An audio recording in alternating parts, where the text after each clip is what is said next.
I told you to shut up and you still dared to open your mouth. Someone like you has no right to talk to me. Ron growled into Maya's face in the neighborhood, glowing red in the late afternoon, his hand clamped so hard she had to grit her teeth to stand it. He believed he was teaching a lesson to someone at the bottom, until a Navy SEAL badge slipped to the concrete and froze him as he had just slapped himself. The whole block shuddered, shifting from curiosity to anger as they realized the person he had humiliated was the one who had risked her life to protect them. This was not only the unmasking of a prejudiced cop, but it was also a wake-up slap for anyone who belittles others because of skin color. Scroll down now. The moment he drops to his knees will choke you up. Late afternoon in the neighborhood usually felt quiet like an old habit as the sunlight slipped past the low trees and left a soft yellow over the front yards of each house. The street was the same that day, calm and slow, until Mrs. Ellison's bag slipped from her hand and rolled toward the curb. Maya Grant was walking by and bent down to pick it up, her movement sharp and quick, like instinct, the clear sign of someone shaped by years of disciplined training. Her face was steady and calm,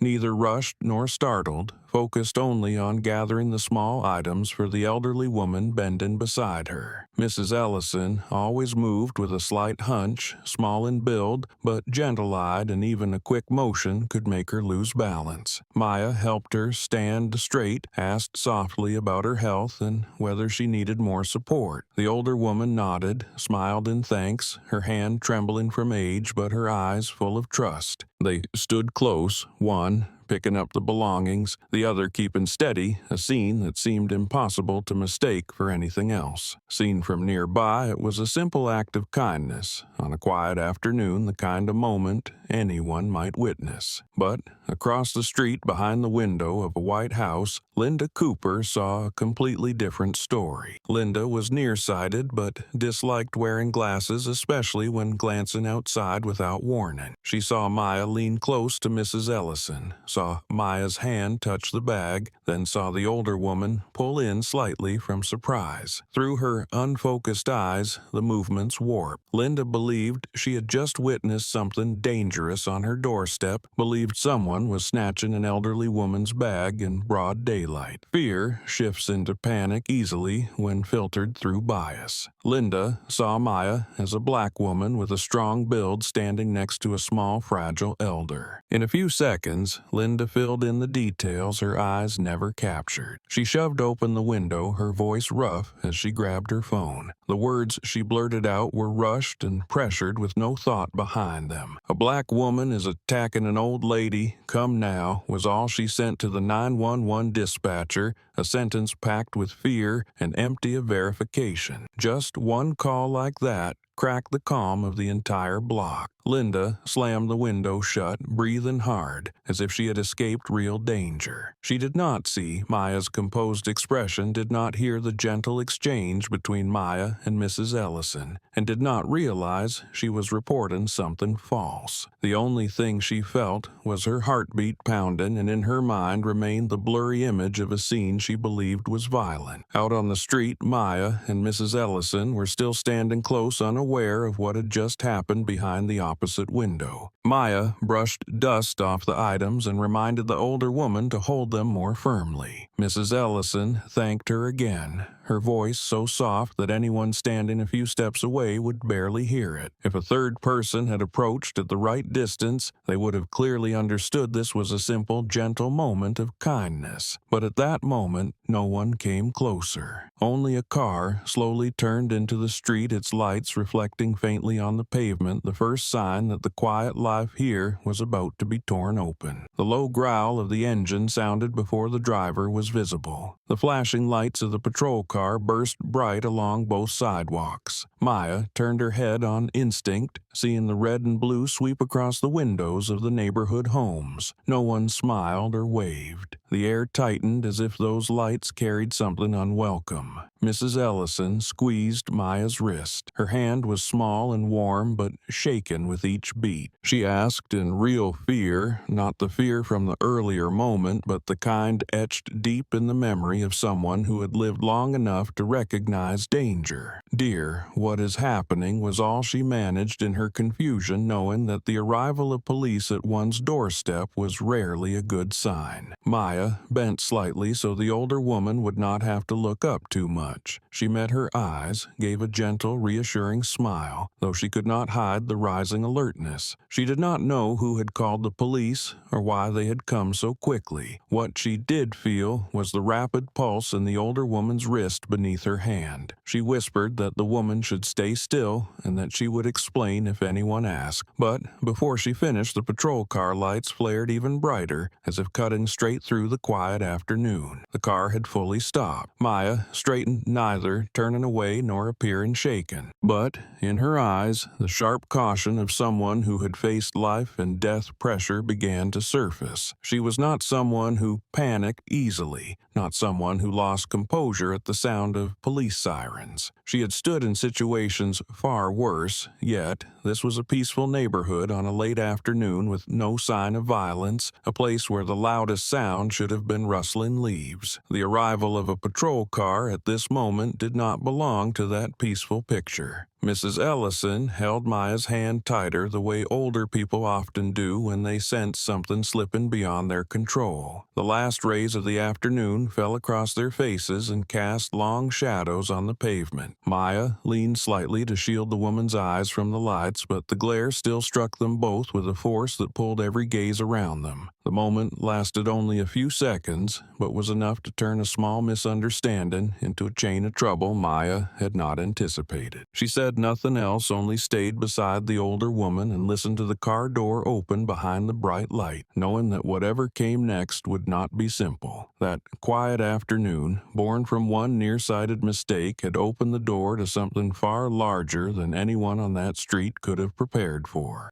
The patrol car door swung open with a metallic thud that echoed through the late afternoon air. Officer Braun stepped out, his demeanor heavy, as if he had already decided the person he was about to face was a problem. His stride was firm and sharp, yet still followed the steps the job required, like someone who had done this work for too long and believed he was always right. His eyes swept over the scene, stopping on Maya and Mrs. Ellison still standing together. In that moment, no one understood what had lodged itself in Braun's mind, only that it was not a kind thought. Braun kept a measured distance, then spoke loudly in a voice full of familiar force. "Stay still. Show your ID." The way he pressed each word turned a standard procedure into a command that sounded like an accusation. The houses on both sides of the street seemed to pull back at the sound, as if the whole space sensed something unwelcome was coming. Maya stood straight and answered with a calm that only made Braun more irritated. She took her wallet from her pocket, opened it, and held it toward him. There was nothing unusual about the action except that her hand was steady and her eyes stayed composed. There was no pleading and no fear, only the quiet confidence of someone who knew she had done nothing wrong. Braun glanced at this, and her calmness pushed him to assert himself even more. He snatched the wallet fast and hard enough that Maya tilted her head slightly from the sudden force. Braun flipped through it as if hunting for proof of wrongdoing, scanning each compartment in a rush. His gaze paused on the military ID for a brief fraction of a second, but he did not read it. From a distance, the line of text and the logo were clear, yet to Braun, it was only a colorful card that resembled the security badges he had seen elsewhere. He dismissed it immediately, refusing to give his mind even a moment to recognize what was right in front of him.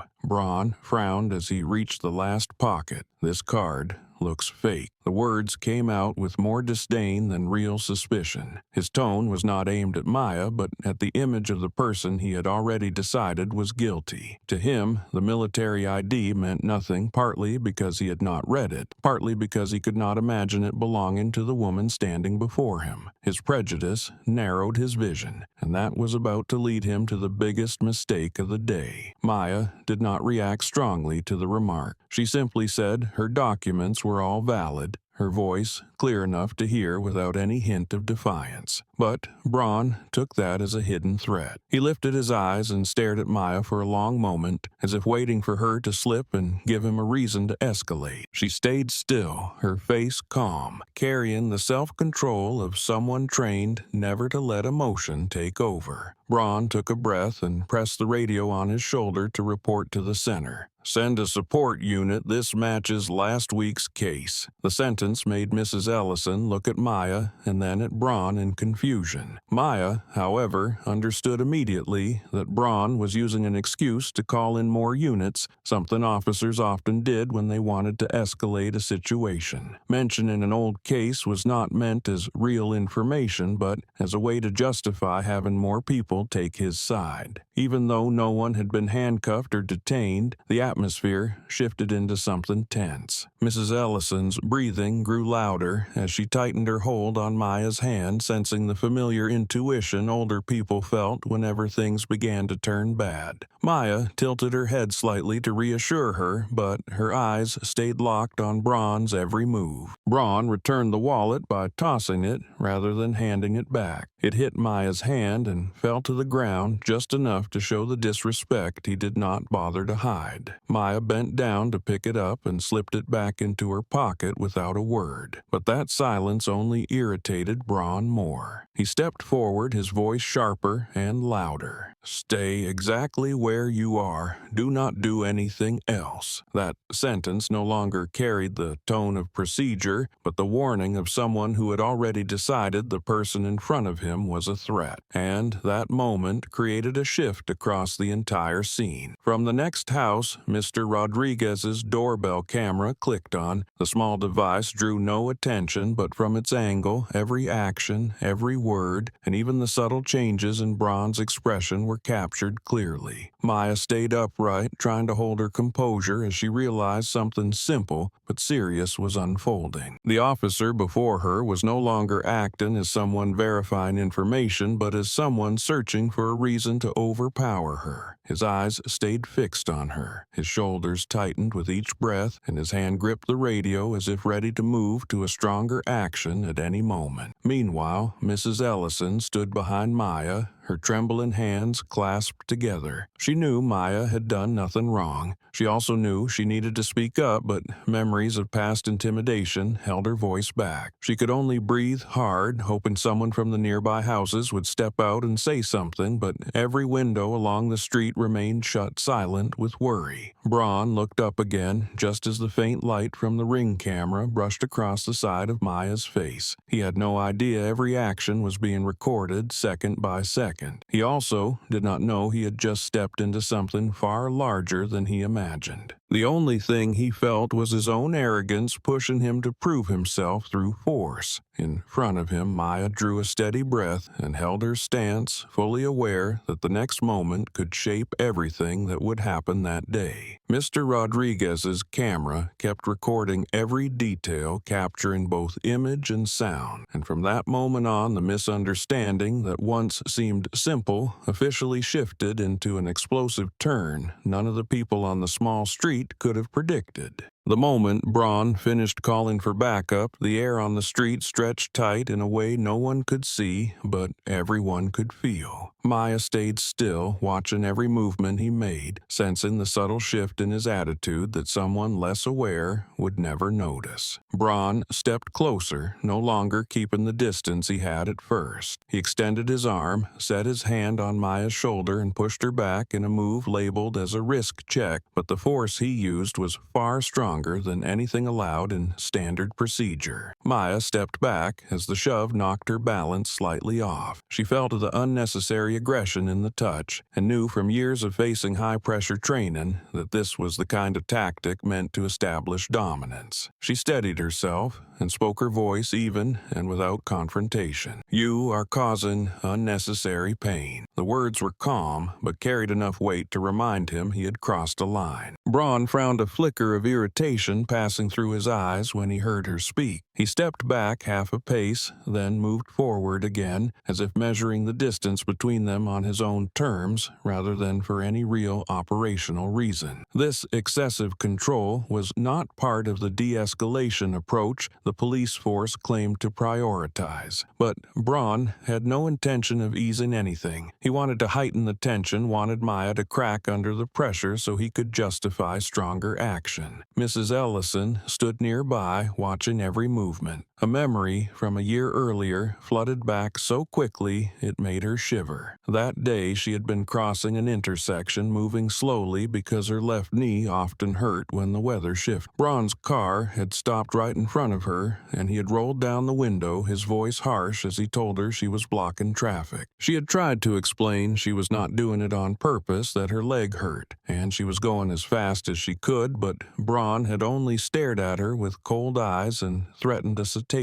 An older woman like her was not used to handling the force hidden in his words, and after that day she avoided going out during quiet hours just to spare herself from facing him again. Now, seeing Maya treated the same way, even worse, her chest felt weighted with a heavy stone. Fear made her hands shake her fingers, brushing lightly against Maya's arm as if trying to warn her. But she could not step forward or intervene. Braun's harshness was still carved into her memory and held her back. Braun stepped closer to Maya, and his eyes darted quickly toward the nearby houses. A few windows were cracked open, and people stood inside holding their phone. A man several houses down had his phone raised, recording to stay safe. Braun saw all of it and did not like it. He snapped his head in their direction, his voice loud and sharp like someone trying to dominate with volume instead of reason. Put the phone down. The command rang out, but no one replied. Some people flinched and backed up, but the phone stayed exactly where it was. What Braun did not know was that a ring camera from the neighboring house was capturing the entire confrontation from a perfectly clear angle. The small device was mounted right by the door, far less noticeable than the people holding up their phones, so Braun never saw the tiny indicator light that blinked each time it began recording. The lens missed nothing from the way he shoved Maya to the heavy tone in his voice, to every syllable that slipped out. The words laced with bias and authority, which he believed only those standing close could hear, were now all stored in that camera's memory. Maya looked around and saw a few residents edging farther back while still watching. No one dared speak because they knew it could make the situation unpredictable. She kept her breathing steady, understanding that her calmness was the only anchor Mrs. Ellison had behind her. The older woman's worry pulsed through Maya in each small tremor of her hand, pushing Maya to stay composed. Braun's gaze returned to Maya, seeing her still standing calmly with her hands at her side. He was not used to this kind of calm, the kind that held no fear and no submission. It made him believe she was challenging his authority. That quick conclusion stuck in his mind, driving him to tighten his control even more. He stepped in closer, his breath pressing into the space between them.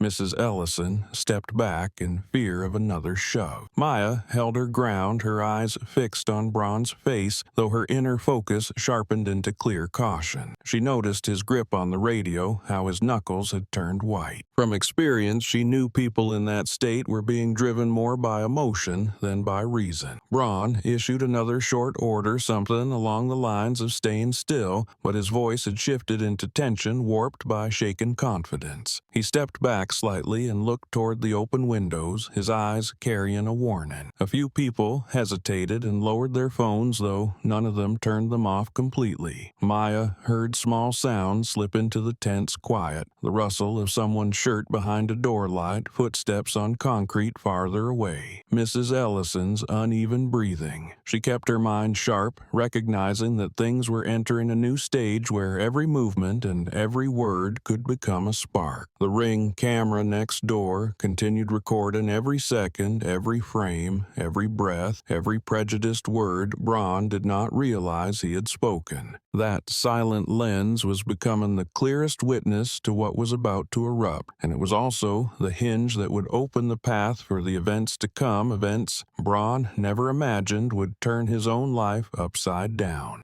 Braun's shove, harder than necessary, left Maya barely steady before he stepped in again. His hand moved from her shoulder to her arm, pulling her against the patrol car. The force no longer resembled a procedural action, but the behavior of someone letting emotion overtake judgment. The metal of the car vibrated under the impact, the sound faint yet sharp in a space so quiet that the wind across the pavement could be heard. Braun glared at Maya, his breath filling the narrow space between their faces. "What are you hiding, speak?" His voice was sharp and harsh, marked by frustration that Maya still showed no sign of yielding. The pressure in his question was not meant to uncover the truth, but to reinforce a guilt he had already assigned to her. Maya leaned her head slightly back to avoid his breath, keeping her body straight and refusing to buckle under the force. She looked him in the eyes, her voice steady enough to slow the tension for a brief second. "You are exceeding your authority." The words were clear, without trembling or provocation, simply a statement from someone who knew exactly where a police officer's limits were supposed to be. Braun clenched his jaw, as if her words had struck the authority he was trying to project. "I know the quiet type like you." He said it with a contempt that was hard to miss, sounding both accusatory and self-elevating, as though placing himself above the person pinned against the car. From the surrounding windows, eyes gathered. Some people held their breath, others stepped back into their homes to avoid being pulled in. No one spoke, but their presence thickened the air. Maya did not react to the insult, even though it was clearly meant to provoke her. She kept her back straight and her gaze steady. She knew that if she showed agitation or responded too strongly, Braun would use it as an excuse to escalate. Her experience surviving environments where self-control meant survival helped her hold every breath in place. Behind her, Mrs. Ellison stood rigid, her hands clasped so tightly the knuckles had turned pale. The scene before her brought back old memories, sharper than ever. The familiar pattern, the harsh tone, the dismissive eyes, the threatening stance all dragged her back to the moment Braun had berated her at the intersection. Back then, he had stayed silent out of fear. But seeing Maya treated even worse, the helplessness she once swallowed surged up. She stepped forward, half a pace, gently touched Maya's arm, then finally, unable to hold it anymore, her voice broke out in a trembling rush. "She is helping me. He threatened me before and I stayed quiet for too long." The words cracked out of her chest, carrying all the fear and shame of having kept the truth buried for so long. The sentence made several residents across the street inch closer to their doors, surprise written clearly on their faces. They had heard Mrs. Ellison greet them every morning with her gentle voice, but few had ever imagined she had once been threatened by the very officer now standing before them. Eyes began to settle on Braun, each person slowly realizing that his harshness did not come from duty, but from abused authority. Braun tensed his jaw at once,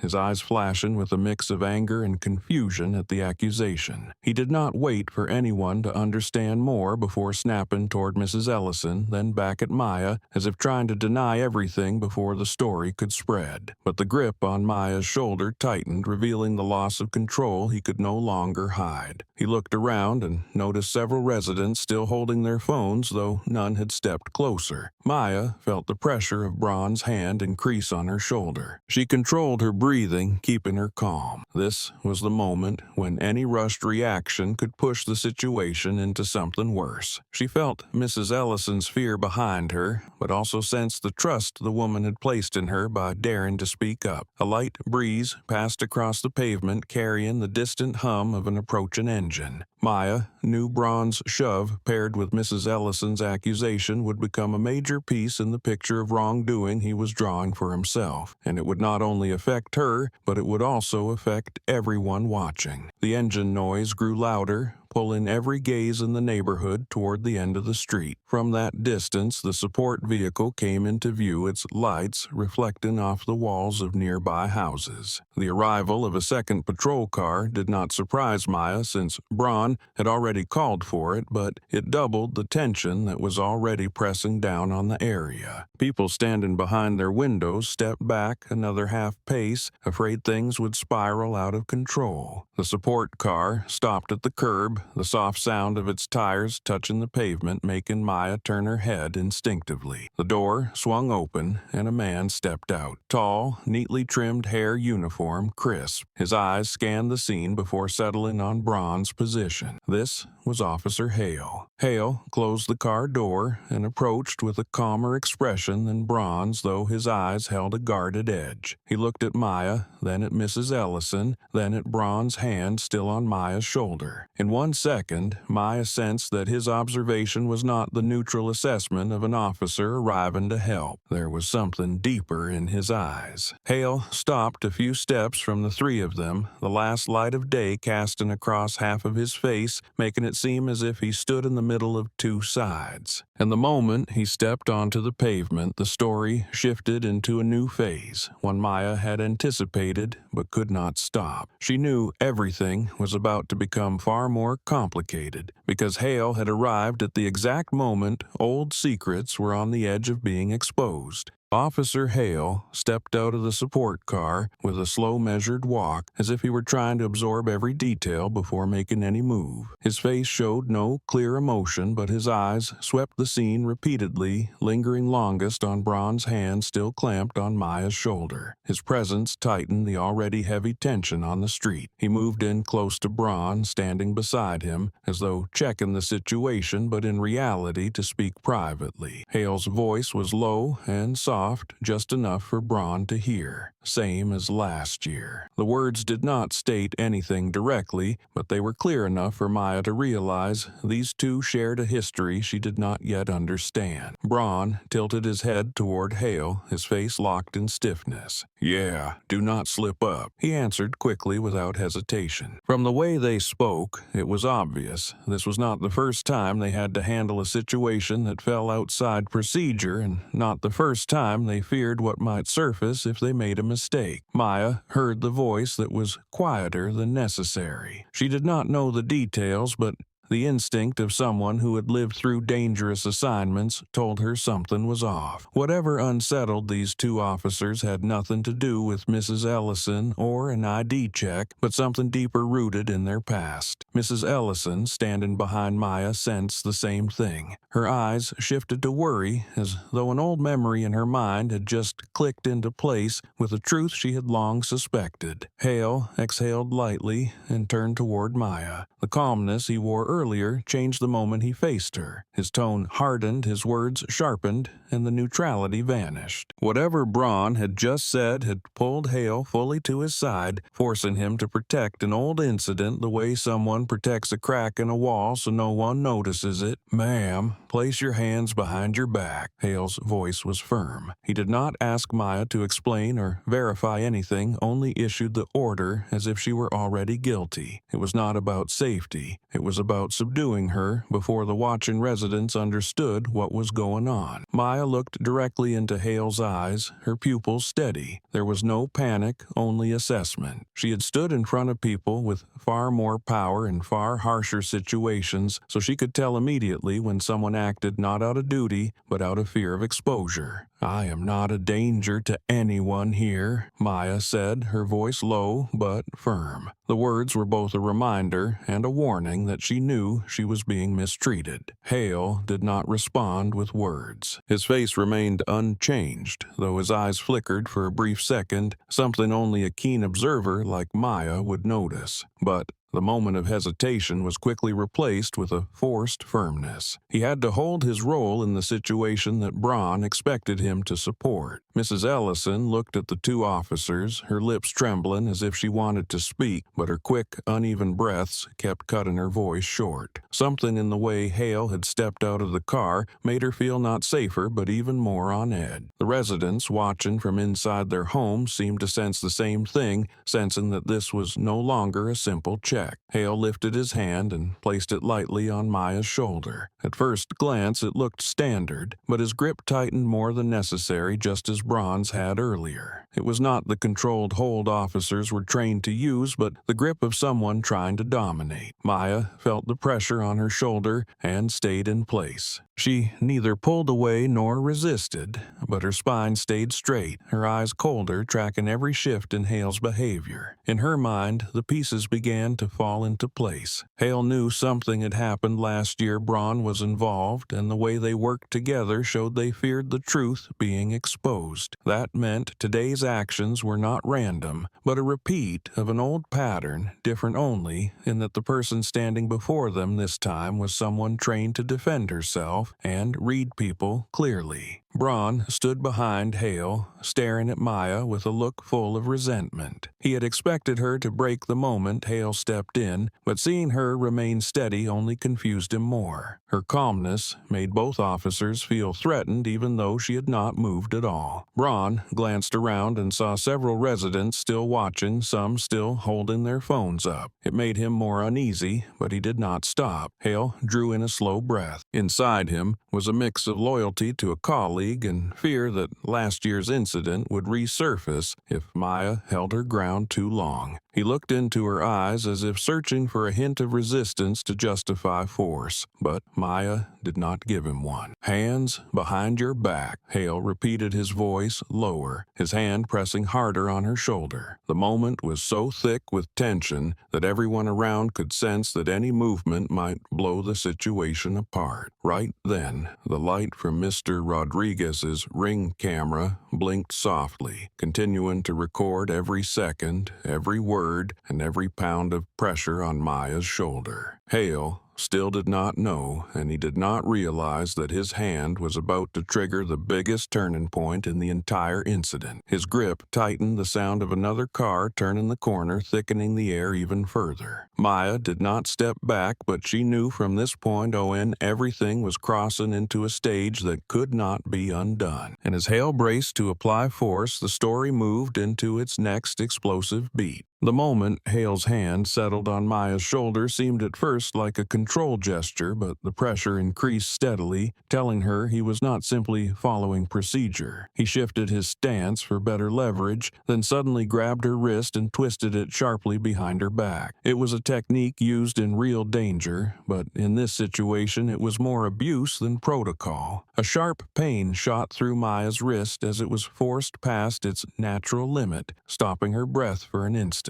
Maya turned her face slightly, trying to read Hale's reaction. The way he twisted her wrist was nothing like an officer trying to de-escalate. It was the movement of someone using force to cover fear and a buried secret. The pressure yanked her shoulder out of alignment, tightening the fabric at her elbow. Every movement Hale made was too strong, too fast, and lacking control. Maya knew that if she pulled back or resisted, the situation would instantly be used as justification to restrain her harder. Hale kept his grip tight, his hand cold like metal. He did not look into Maya's eyes, but glanced toward Braun as if seeking confirmation that his actions were warranted. Braun stood in front of them, legs slightly apart, shoulders tensed like a man preparing for a threat he had created himself. From that position, Braun had full advantage over her line-of-sight, boxing Maya in between them. "What did you do to this old woman? Tell the truth." Braun barked, his voice sharp with pressure. He repeated the question without waiting for any answer, because he was not looking for truth, but building justification to escalate force. His eyes burned with agitation, like someone desperate to cling to control at any cost. Maya looked straight at Braun. Even with her wrist twisted, she stayed balanced and refused to show the pain. Her mind kept working clearly. Braun was pushing the situation far past procedure, and Hale was acting like someone trying to bury a past mistake. The combined pressure from both officers thickened the space between them like a narrowing doorway closing toward the worst outcome. Behind Maya, Mrs. Ellison trembled in bursts. She could see the strength Hale was using and the aggression in Braun's voice. Each word Braun shouted felt like a blade tightening her chest. Her tiny hands balled into fists, and her voice finally broke out, almost cracking. "Stop it! She saved me!" The shout startled neighbors who leaned further toward their windows. Some residents moved closer to their doorways, eyes locked on the scene. Hale glanced briefly at Mrs. Ellison, but did not ease his grip. His eyes showed no sign of considering her word. It was the look of someone who knew her statement could turn everything in a direction he wanted to avoid, so he forced himself to ignore it. He turned back immediately and tightened his grip on Maya's wrist another knot. The pressure made Maya brace her breath to keep her balance. She bit her teeth lightly to stay focused, knowing that if her wrist twisted any further, the injury could be severe. Braun did not let Mrs. Ellison's intervention slow him down. His eyes burned with anger as he stared at Maya. "You think I believe that old woman?" The heavy words dropped like an insult. He stepped closer, close enough for Maya to feel the shift in his breath. Then Braun raised his fist. There was no hiding it now. His arm pulled back, tendons rising along his forearm. The clenched fist was a clear signal that he was no longer relying on police authority but preparing to use personal violence. The neighbors saw it and fell silent. A man gripped his wife's hand when Braun lifted his arm. A child next door was pulled inside by their mother, afraid of what was coming. Maya was still pinned between two forces. Haley held her wrist, his arm giving a small jerk as if trying to force her down. She felt her shoulder being dragged lower, tilting her upper body and stripping her of the mobility she usually had. But her eyes stayed on Braun. She saw the tension in him, the uneven breath, the way his hand tightened into a fist. Every sign showed he had already crossed the boundary of duty. He was acting like someone trying to protect a crack in his own psyche. Mrs. Ellison could not bear it anymore. She covered her mouth, tears falling. Her choked sob broke through the terrifying quiet. Another resident began recording from a second-floor window, sensing the scene was crossing into danger. Maya could hear the rapid beat of the older woman's heart behind her, pushing her to stay in control. Braun kept his fist raised. Even before it fell, the air trembled like waves before a storm. Every eye in the neighborhood locked on his arm. His other hand twitched as if he were restraining a surge of impulse. The space between his fist and Maya's face was small, just a few inches the distance between tension and real violence. Maya felt the space around her tighten like a vice, but she did not let fear take over. Her gaze never left Braun, even while her wrist throbbed under Hale's grip. She knew she was approaching the moment when she would have to react to protect herself. She waited only for the certainty that Braun was going to strike, because then self-defense would be both necessary and justified. Hale saw the raised fist too, but he did not loosen his hold. He allowed Braun to turn the confrontation into violence so long as it helped bury the past both men were trying to hide. Hale's eyes followed Braun's arm tension flickering within them as if he feared something was about to slip out of his control. As Braun held his fist in the air for so long that even the breeze felt still, the entire street felt the weight of the moment. It was so heavy that people sensed disaster approaching like warm breath against the back of their necks. And in that instant, everything hung by a thin thread, a thread that only needed one small pull to snap.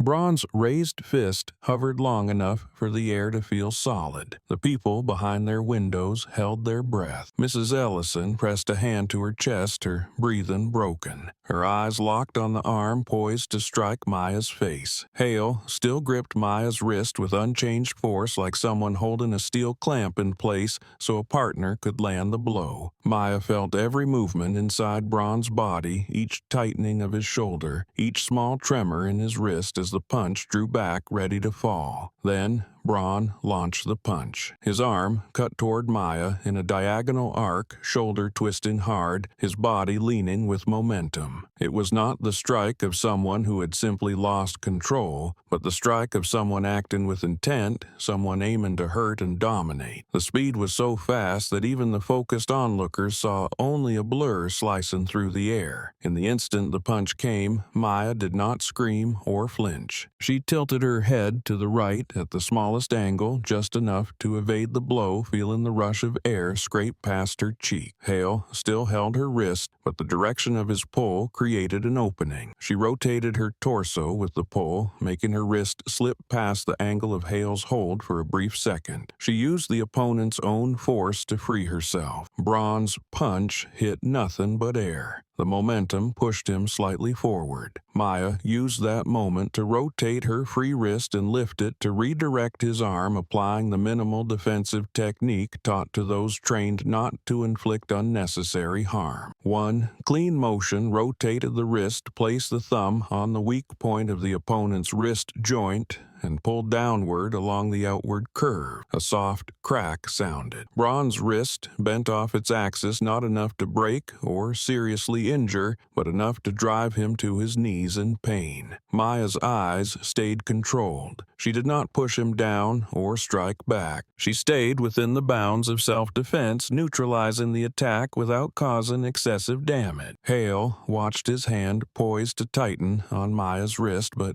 suddenly stopped. He had not expected Braun's punch to be dodged so cleanly, nor had he expected Maya to shift from being pinned to controlling the moment in one brief movement. His surprise showed in the slight jerk of his shoulders, the small release of pressure in his hand. Braun fell to one knee, his face twisted from pain and shock. He lifted his head to look at Maya, disbelief flooding his eyes. His breath was sharp and uneven. He said nothing at first. Only when the pain eased enough for him to form words did the question slip out, shaken and overwhelmed. "Who are you?" Maya straightened after the dodge, released Braun's wrist, and stepped back half a pace to keep a safe distance. She did not answer right away. Her eyes stayed on Braun longer than usual, as if deciding whether she needed to say anything at all. Her hand moved to her pocket where her wallet was. When she adjusted it, the wallet, already loosened by the earlier struggle, flipped open. The soft click of the clasp scraping the edge sounded in the quiet. Then her military ID slid out. The card slipped from the wallet, spun once in the air, and dropped to the pavement, skimming past Braun's shoe before stopping near Hale's foot. The entire street seemed to pause. The last slant of afternoon sun hit the card, making the gold emblem on the deep blue surface stand out. The words Lieutenant Maya Grant appeared sharply across the top. Hale looked down at the card before his mind could form any controlled response. The light reflected off it, turning it into the center of the entire scene.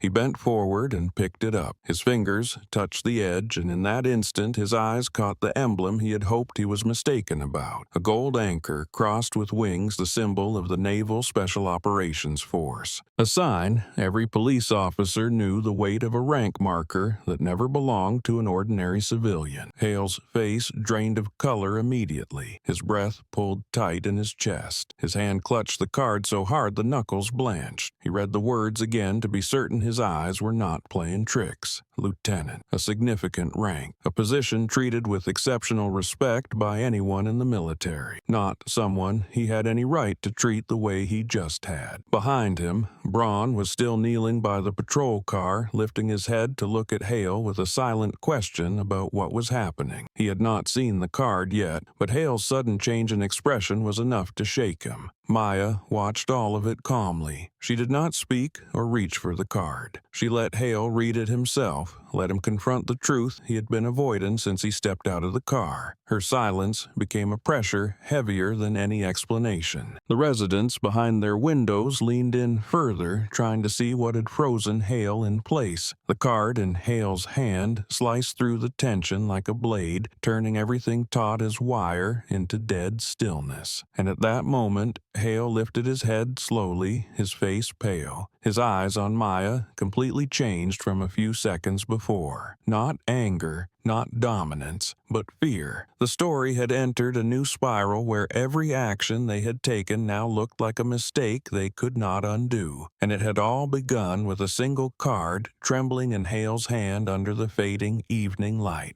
The moment Hale bent down to pick up the card, the atmosphere on the street stretched so tight it felt ready to tear. He lifted the card closer to make sure he was seeing correctly. The last light of day brushed across the plastic surface, creating a pale, golden reflection that made the logo stand out even more clearly. That logo was far too familiar to anyone in law enforcement. The anchor and wings, the signature emblem of the Navy SEALs, appeared sharp and undeniable. Just beneath the logo, the words Lieutenant Maya Grant were printed in full. Not a flimsy card, not a fake, not a basic security badge. Everything was printed to specification, crisp, and perfectly aligned with federal military formatting. Hale looked once, then twice, then a third time, as if his eyes refused to accept what they were seeing. But the more he looked, the sharper the truth became, cutting through every excuse he had relied on to justify his and Braun's actions. Maya stood still, her body slightly angled from the turn she made to dodge Braun's punch. She did not snatch the card back or offer an explanation. She let Hale face the truth himself. Her eyes tracked his reaction, and from where she stood she saw the tension along the bridge of his nose, saw his lips press together, then part as he tried to form a saving question. Hale lifted his head, his breath caught in his throat. "You are a Navy SEAL, Lieutenant?" The question spilled out in a mix of fear and shock, stripped of any authority. His voice stuttered uncontrollably. Each word seemed to stun him further. It was not the fear of a routine reprimand. It was the fear that came from realizing far too late that he had crossed a line of power with someone he should have shown absolute respect. Maya's expression did not shift. "I tried to talk about the procedure." Her voice was soft without accusation, yet clear enough for everyone to hear what Braun and Hale had ignored from the beginning. It was not a boast and not a threat. It was a reminder of the fairness they should have listened to in the very first moment. Braun, still on one knee, lifted his head slowly at those words. His eyes widened, as if trying to make sure the woman he had nearly punched was not a trick of his shaken mind. He looked toward Hale with panic filling his face. All the aggression from earlier vanished, leaving only raw confusion and fear pooling at the corners of his eyes. Hale remained standing, the card in his hand, his shoulders trembling from the weight of what his mind was processing. He knew any action he took next would be judged. He looked at Maya as though waiting for her to say something to steady him, but she did not. She stayed silent and let the truth speak for itself. At that exact moment, a voice called out from the house across the street, loud and clear, as if determined to break the suffocating quiet. Mr. Rodriguez stepped halfway out of his door, lifting his hand, the phone screen still glowing. "My doorbell come, recorded everything, even his punch." His voice carried farther than usual, pushed by the emotions he had been holding in while watching it all unfold. Several residents opened their doors wider, some raising their hands to their mouths in shock. A woman behind a window nodded hard, confirming she too had seen the punch. A young man a few houses down held up his phone, signaling that he had recorded part of the scene. The whole neighborhood began to stir, a wave of whispers spreading along the steps and blending into the tense air that had just been cracked open by the truth. Braun turned toward Rodriguez, his face tightening with fear of exposure. He lifted a hand as if to speak, but no words formed. Anything he might have said died in his throat because the card was still in Hale's hand, its reflection shining like a spotlight on everything he had just done wrong. Hale stepped back unconsciously, as if that small distance might help him understand the full consequences. His grip on the card tightened so hard its corner pressed into his skin. He looked at Maya for a few more seconds, shame and confusion flashing in his eyes. Moments earlier, he had tried to hold on to authority, but now only shock remained. Maya bent down to pick up her fallen wallet, her movement gentle. When she straightened, her eyes met Hale's. No words were needed. That single look told both of them that everything had already spiraled beyond their control. Maya knew the card had not been revealed by choice. It had slipped out because of the earlier struggle. But that accident carried enough weight to flip the entire situation. From Rodriguez's house, a phone chime sounded. He had just sent the doorbell video video to the neighborhood group chat. The phone of the woman beside him chimed immediately after. A man standing close to his window muttered, "It's all there." Messages pinged rapidly across multiple devices, their expressions shifting in a chain reaction. Some people looked furious, others frozen in shock, and some looked at Maya with new eyes, the eyes of people who realized they had witnessed something far larger than a routine check. The glow of screens reflected across the faces in the homes. They read, quickly replayed the footage, and rewound the moment Braun threw the punch. Every subtle sound of the street was drowned out by vibration alerts and message tones. Braun lifted his head, scanning the people watching him. What he saw made his heart pound. No more cautious or intimidated stares. Now they were the eyes of people holding clear evidence of his abuse of power. He turned toward Hale, searching for rescue, but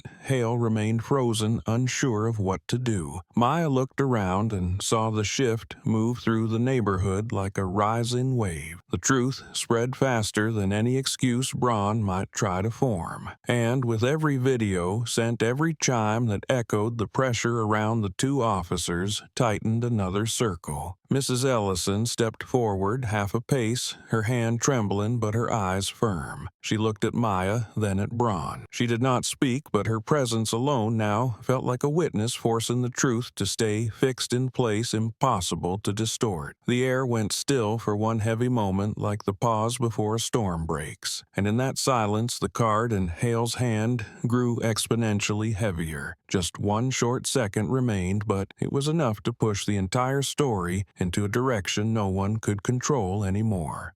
Mr. Rodriguez's doorbell video began spreading through the neighborhood like a powerful wave. The sound and image from the small camera at his front door appeared on phones across the street. The footage opened with Braun stepping out of the patrol car, his voice loud and abrasive. Every degrading word he used, every dragged-out accusation toward Maya, every harsh command toward Mrs. Ellison, all of it had been captured clearly, leaving no blurry space for excuses.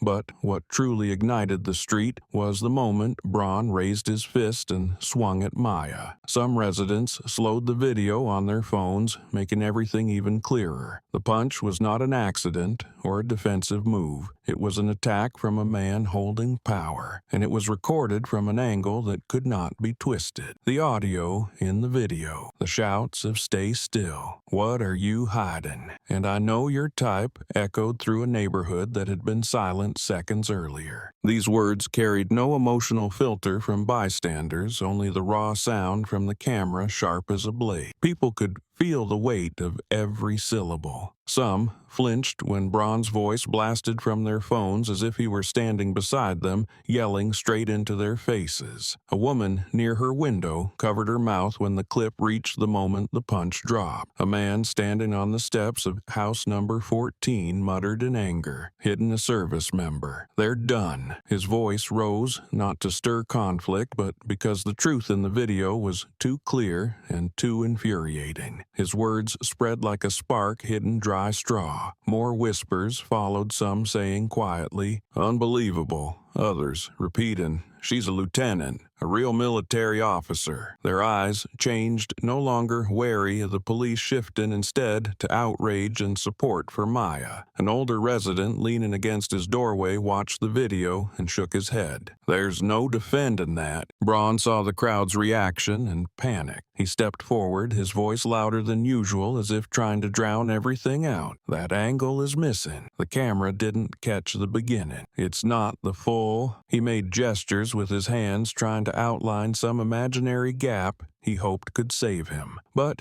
before he finished, a young resident on the right, the one zooming in on his phone, cut him off. I zoomed in. "You swung first." His tone wasn't harsh, but firm enough to freeze Braun in place. A few people nodded, confirming they saw the same thing. Braun turned toward the young man, reacting like someone cornered. "You don't know the full context." His voice no longer carried confidence, only desperation. But no one needed his version of context anymore. They had watched the footage. They had heard every word, every breath Braun took. They had seen the full context through a camera that belonged to no one involved. Hale looked at Braun the way someone looks at a sinking boat while standing on the same deck. He said nothing, knowing any word could make things worse. But his silence felt like confirmation that Braun was not telling the truth. Hale was still holding Maya's military ID, and that alone to the watching residents was a mark that anything Braun tried to deny no longer carried weight. The air grew so heavy it felt like everyone was standing in the eye of a storm. Each phone buzzing with another person watching the video made the atmosphere tighter. The woman at house number 18 called out, her voice shaken with anger. The video's clear as day, and he's still arguing. A young man beside her clicked his tongue softly, eyes fixed on Braun. He's not getting out of this. Braun looked around and saw eyes that were no longer neutral. He took half a step back, trying to appear in control, even though his hand shook. He turned toward Hale as if looking for support. Hale had no idea how to respond. His hand tightened around the card as if trying to hide it from view, but he did not dare. A few steps away, Maya stood still, her shoulders still aching from Hale's grip, but her expression calm. She did not need to speak. The truth was speaking for her through the phones in every hand. Since the video began spreading, Maya felt one thing clearly. Her silence was now power. She did not need to justify anything or raise her voice. The evidence was flowing toward her on its own like water returning to its rightful path. A voice called out from inside Mr. Rodriguez's house. "Call the chief." The words made a man standing near a street lamp hesitate for a few seconds before taking out his phone. Everyone watched him. No one stopped him. Some even nodded in quiet agreement. The man dialed, then spoke clearly. "I want to report officers assaulting a service member. We have video. The victim is Lieutenant Grant." The entire neighborhood fell silent again. In that moment, Braun's face went pale, the veins in his neck rising. He looked as if he wanted to snatch the phone from the man's hand, but knew doing so would destroy whatever thin authority he had left. Hale stood, frozen, still holding the military ID, unsure where to put it now that it had become evidence against him. In the thick silence, everyone understood the situation had slipped beyond Braun and Hale's control. One phone call now held more weight than any excuse they could give, and the doorbell video, sitting on dozens of phones around them, was a spark that had already hit the oil they had tried to hide for years. No one said another word, but the neighborhood's collective waiting grew heavier, as if they were counting the seconds before the real storm finally broke.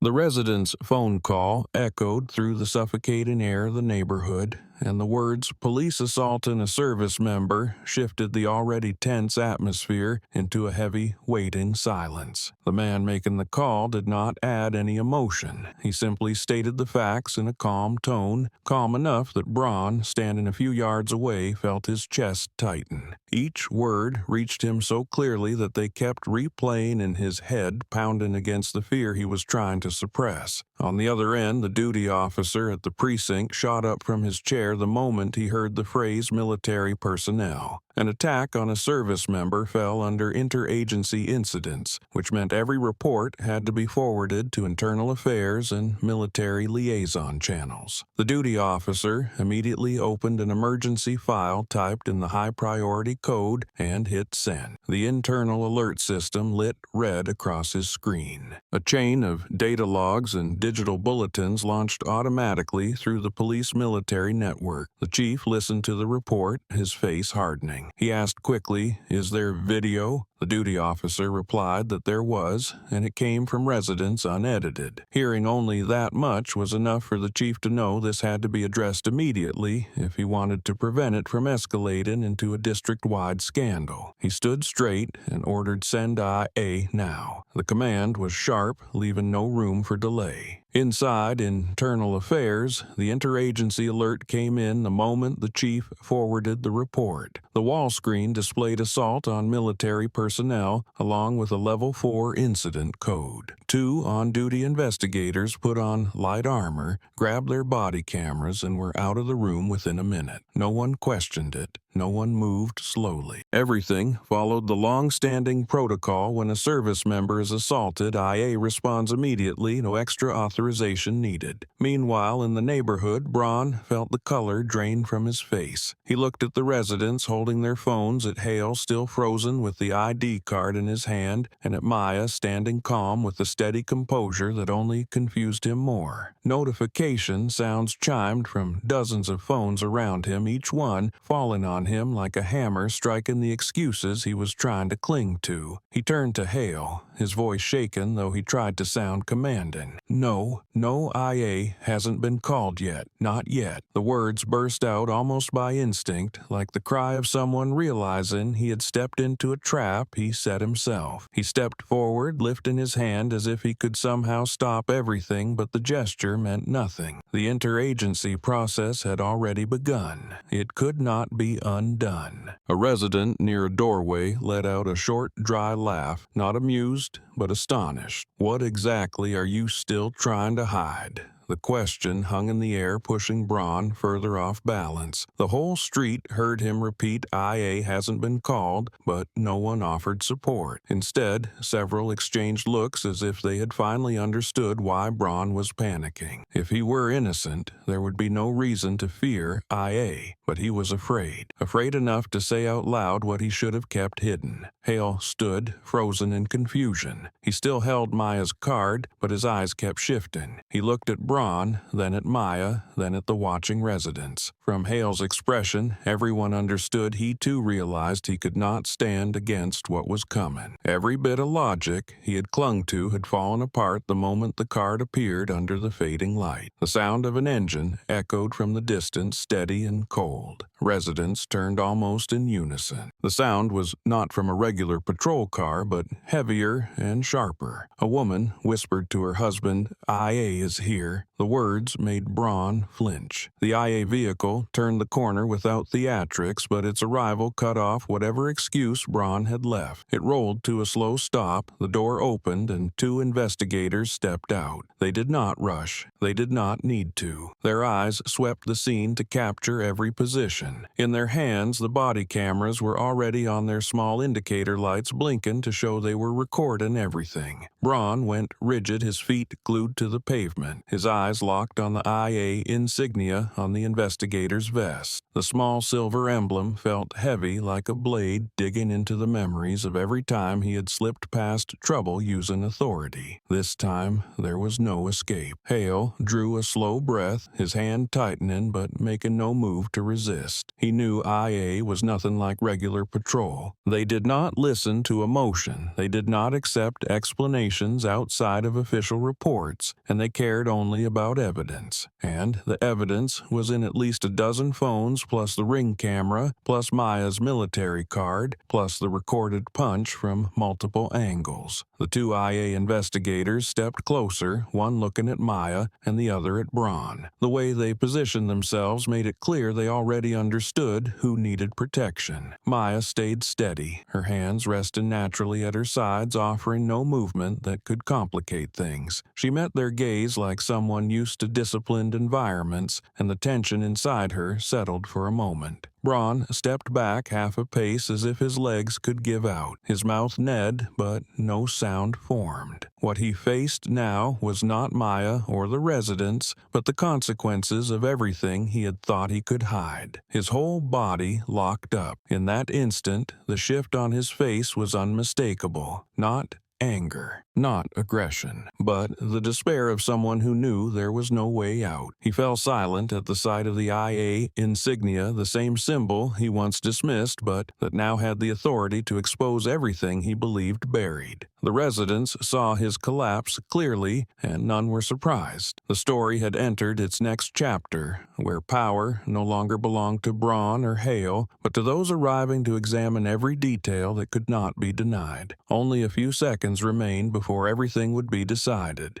The first message, leaving Mr. Rodriguez's phone, took only a few seconds to reach the neighborhood group, but no one expected that in less than a minute the video would spill past the borders of a few dozen homes and into larger community groups, then onto local social platforms. The speed was so fast that even Maya sensed the shift in the residents' expressions. They were no longer seeing the confrontation as something confined to their street. It had become an issue for the entire city. On the phone of a teenage girl standing on her porch, the video replayed with dozens of comments popping up in real time. A bold caption appeared, "Seal assaulted." Another read, "Navy lieutenant attacked right in front of residents' homes." Those short headlines hit with a force that froze anyone reading them the same way they had just stopped the neighborhood's breath. When an active duty service member is harmed by police, the story is no longer an internal matter. It touches the pride of the wider community. A young man at the end of the street held up his phone to record the screen. He watched the video and turned to the person beside him. "This precinct is done. People are sharing it everywhere." The person next to him let out a long exhale and nodded. They were not the type to overreact, but the truth in the video was so clear that no one could deny it. Clips from multiple angles began appearing. A video from the couple across the street, filmed from their second floor, showed Braun being aggressive from the very start. Another clip from house number 15 captured Hale twisting Maya's wrist at close range, the audio too clear to refute. A ring camera from the end of the lane recorded the entire exchange from the moment Braun yanked Maya's wallet. The videos overlapped, confirming one another, leaving no blind spot large enough to spark debate. Within minutes, the truth was reconstructed more precisely than the memories of those who had been there in person. An elderly woman at house number 9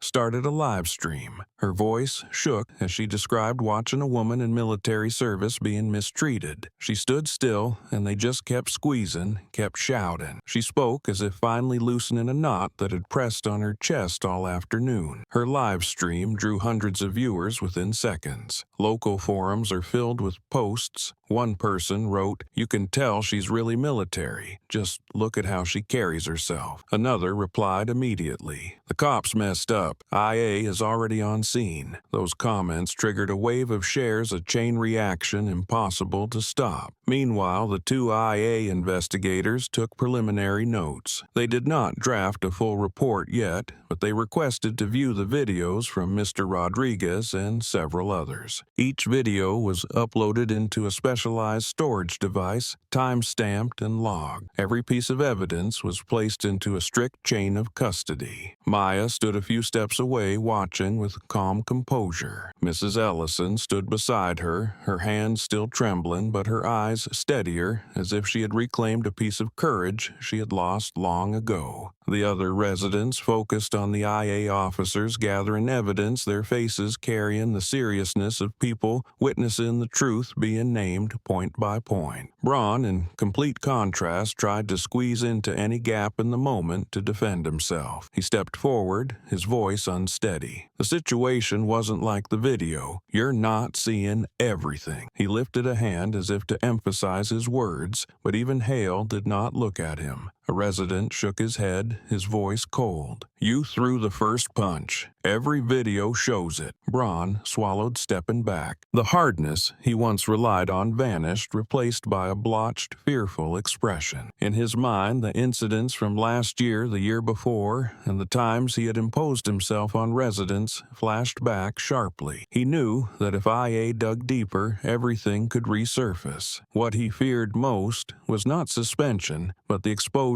of what he had done. One of the IA investigators lifted his head and looked at Braun. The stare held for a few seconds, enough to send a chill down Braun's spine. The investigator nodded to his partner, then spoke in a steady voice. "We are ordering a temporary suspension for both of you." He said it like reciting a protocol, but the weight of it shattered whatever Braun had meant to say. Hale remained still, He did not argue. His hand trembled slightly as he returned Maya's military card. Maya accepted it without a word, her movement precise and composed. The investigators noted it, then stepped toward Hale and instructed him to stand apart from Maya. Hale lowered his head and obeyed silently. Braun tried to speak again, but an investigator raised a hand to signal distance. "You will both be brought to the station for processing." The words were slow, each one sinking into the collapse spreading through Braun's expression. A few residents exchanged looks. They understood the situation was now far beyond the neighborhood's control. They watched the IA officers take out soft restraints not for Maya, but to ensure Braun and Hale would not lash out. Braun stared at the restraints with desperation. He stepped back, but no one stood with him. Hale said nothing did not lift his face, caught in the same spiral he had helped create. An IA investigator gestured for movement. The residents stepped aside, creating a path. Their faces carried anger, mixed with disappointment. The look of people who once trusted those meant to protect them, but were now betrayed by them. Maya walked last in the group, her steps slow but steady misses. Ellison followed her to the end of the street, placing a hand on her shoulder. "You'll be all right." Her voice was soft, as if comforting herself as well. When the vehicle doors shut, the whole neighborhood went quiet for several seconds. They watched the IA truck roll away, carrying Braun and Hale toward a place where every detail would be dissected. And in that moment, everyone on the street understood that this was no longer just a misunderstanding, but an incident the entire city would talk about.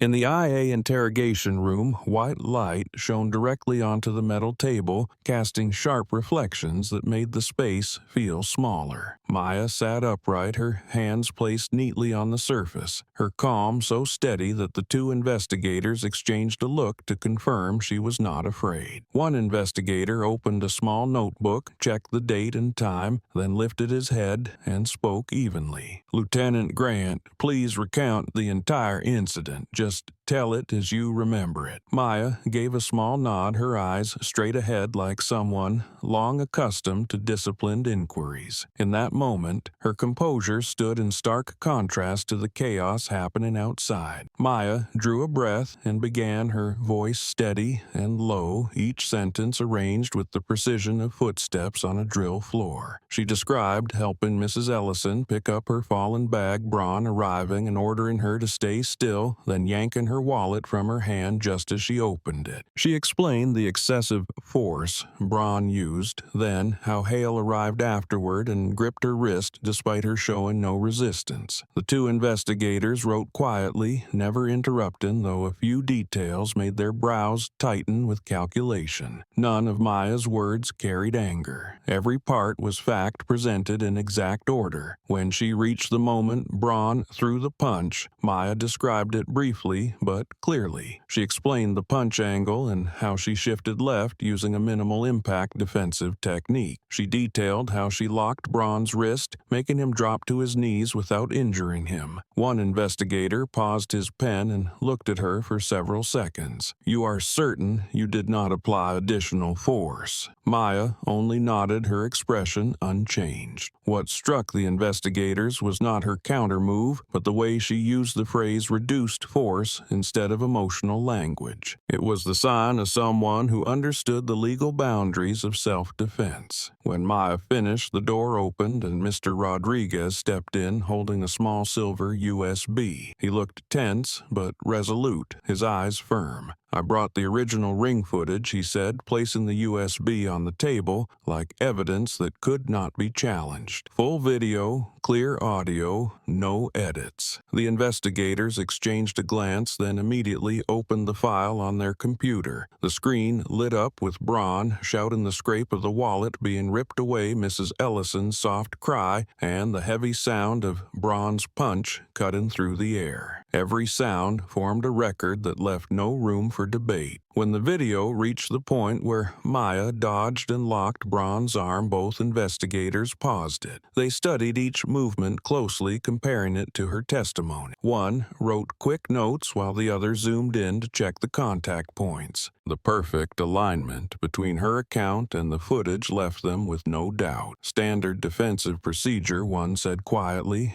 just loud enough for Maya to hear. It was not praise or sympathy, but the professional confirmation of someone who knew the law exactly. After that, Mrs. Ellison was brought in. She sat down, her hands clasped tightly, her eyes still red from crying. When the investigator began questioning her, she tried to steady herself, but her voice shook from the first sentence. She admitted that Maya had helped her pick up her groceries, admitted that Braun had threatened her once before when she crossed an intersection too slowly. When she reached that part, tears slid down her face, but she continued because she knew her silence in the past had allowed too many wrong things to happen. "I was wrong not to speak," she said through a trembling voice, "but I can't stay quiet when I saw how they treated her." Maya turned toward her, placing her hand on the table near the older woman's, offering a quiet reassurance. Mrs. Ellison looked at Maya with deep gratitude before she was escorted out so her emotions would not influence the rest of the interrogation. The two investigators remained seated, replaying the video again, slowing down the sections where Braun shouted and where the neighbors begged him to stop. Every line in the footage added another layer to the full picture. No angle exonerated Braun, and no detail softened what Hale had done. One investigator slowly set his pen down and pushed the file toward the center of the table. "This incident meets the highest level of severity." His voice was cold and direct, as if he were stating a conclusion formed from the first minute. He listed each factor. The victim was active-duty military. Both officers used excessive force. The verbal abuse was clearly captured, and the assault was recorded from multiple angles. Together, those elements pushed the case far beyond any internal matter. He marked the final line on the report and spoke firmly. "Forward to the district attorney." Maya looked at the page, not out of fear, but because she knew this was the heaviest turning point in the entire situation. Everything from this moment on would no longer fall within IA procedures. It would become a full legal case. The door opened again, this time with a young officer standing outside. "The district attorney is on the way." His tone was crisp, completely devoid of bias. The two investigators nodded quietly, gathering the documents they had compiled, preparing to hand them over. Maya stayed still, watching their eyes. They did not look at her with pity, but with the understanding of people who recognized she had just endured more than any civilian should. The door closed behind them, leaving Maya alone with steady, controlled breaths. Everything had been placed on the table, every word, every image, every truth, and the heavy footsteps of the approaching district attorney would open an entirely new chapter where nothing Braun or Hale said could escape the light of what really happened. The district attorney stepped into the room with an oddly calm demeanor, completely different from the tension condensed in IA's workspace. He carried a thick case folder and a small laptop. When he sat, his gaze swept past Maya before settling on the two IA investigators. "I need all the body cam footage," he said, brief and direct. The investigators immediately connected the system to the screen. While the files loaded, no one spoke. The room felt compressed, as if it were waiting for one sound to decide what would come next. When Braun's first body cam clip appeared, the audio came through not loud, but cutting sharp enough to make everyone sit straighter. The footage began the moment he stepped out of the patrol car. His voice rang out clearly, "Stand still.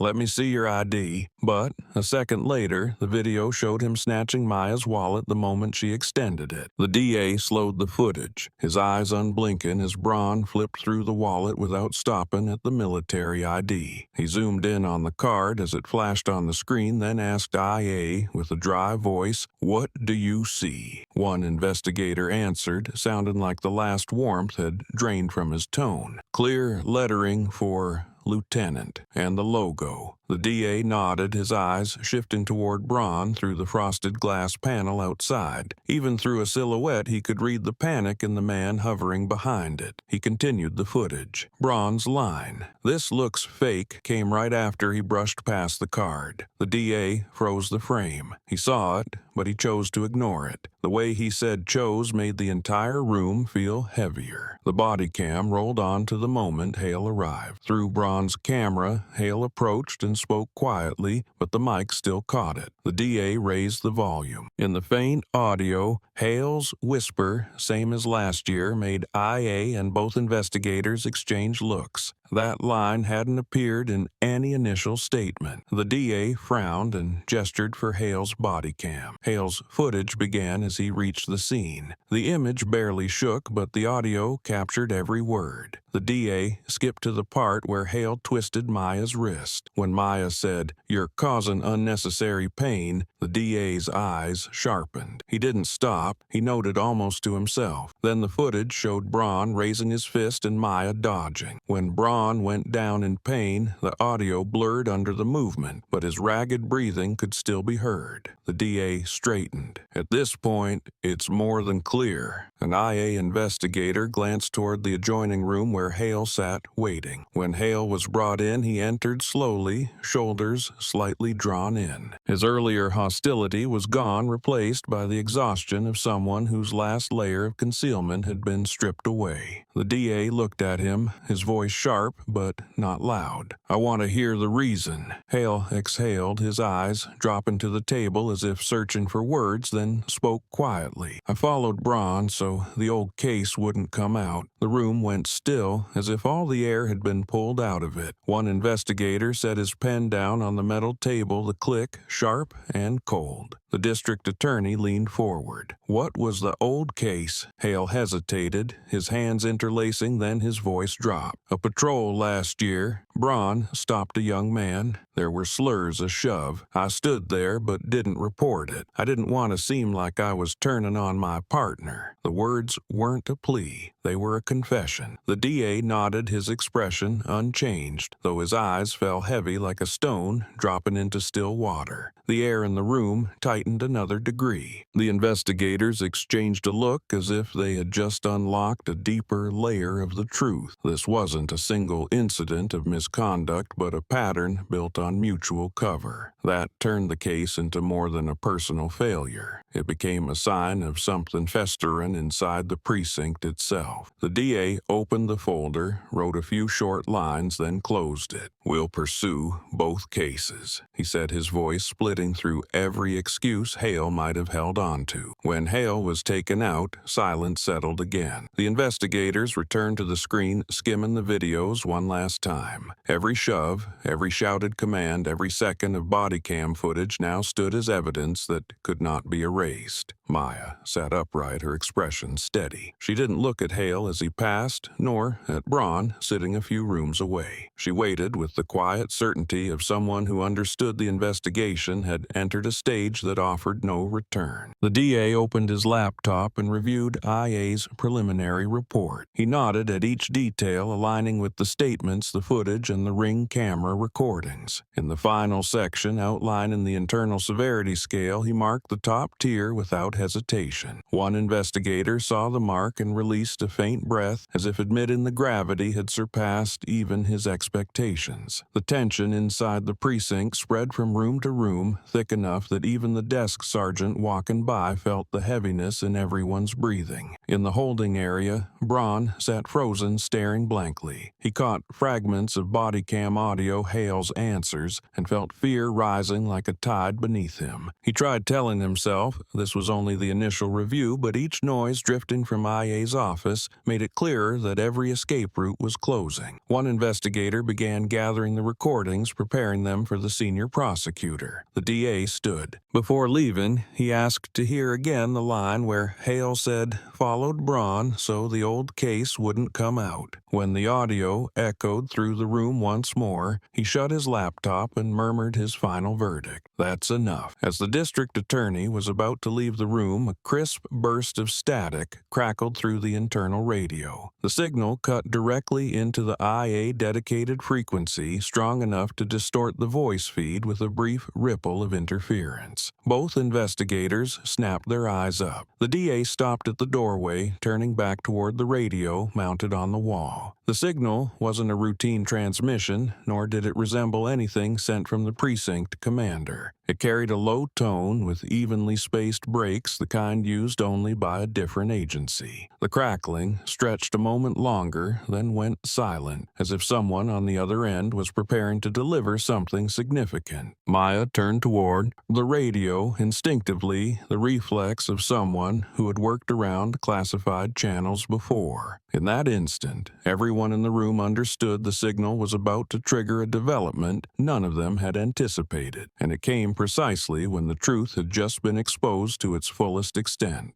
In the room, still heavy with the weight of the interrogation, the sudden voice cutting through the radio felt like a blade slicing the air. At first, it was only soft static, then the signal sharpened each pulse steady like knuckles tapping metal. Everyone froze, even the district attorney who had been moments from stepping out. One IA investigator turned fully toward the sound, eyes tightening with alertness. The signal didn't belong to any police channel nor to a standard emergency frequency. The tone was too distinct, too controlled, and Maya recognized it before anyone else. When the static fell silent, a deep male voice came through, even and resonant, the precise tone of a military broadcast. "This is Naval Command. Stand down immediately." Every head turned toward the radio at once, as if the sound had shifted the gravity of the entire room. The two IA investigators stared at each other stunned, and the district attorney froze with his hand still on the doorknob,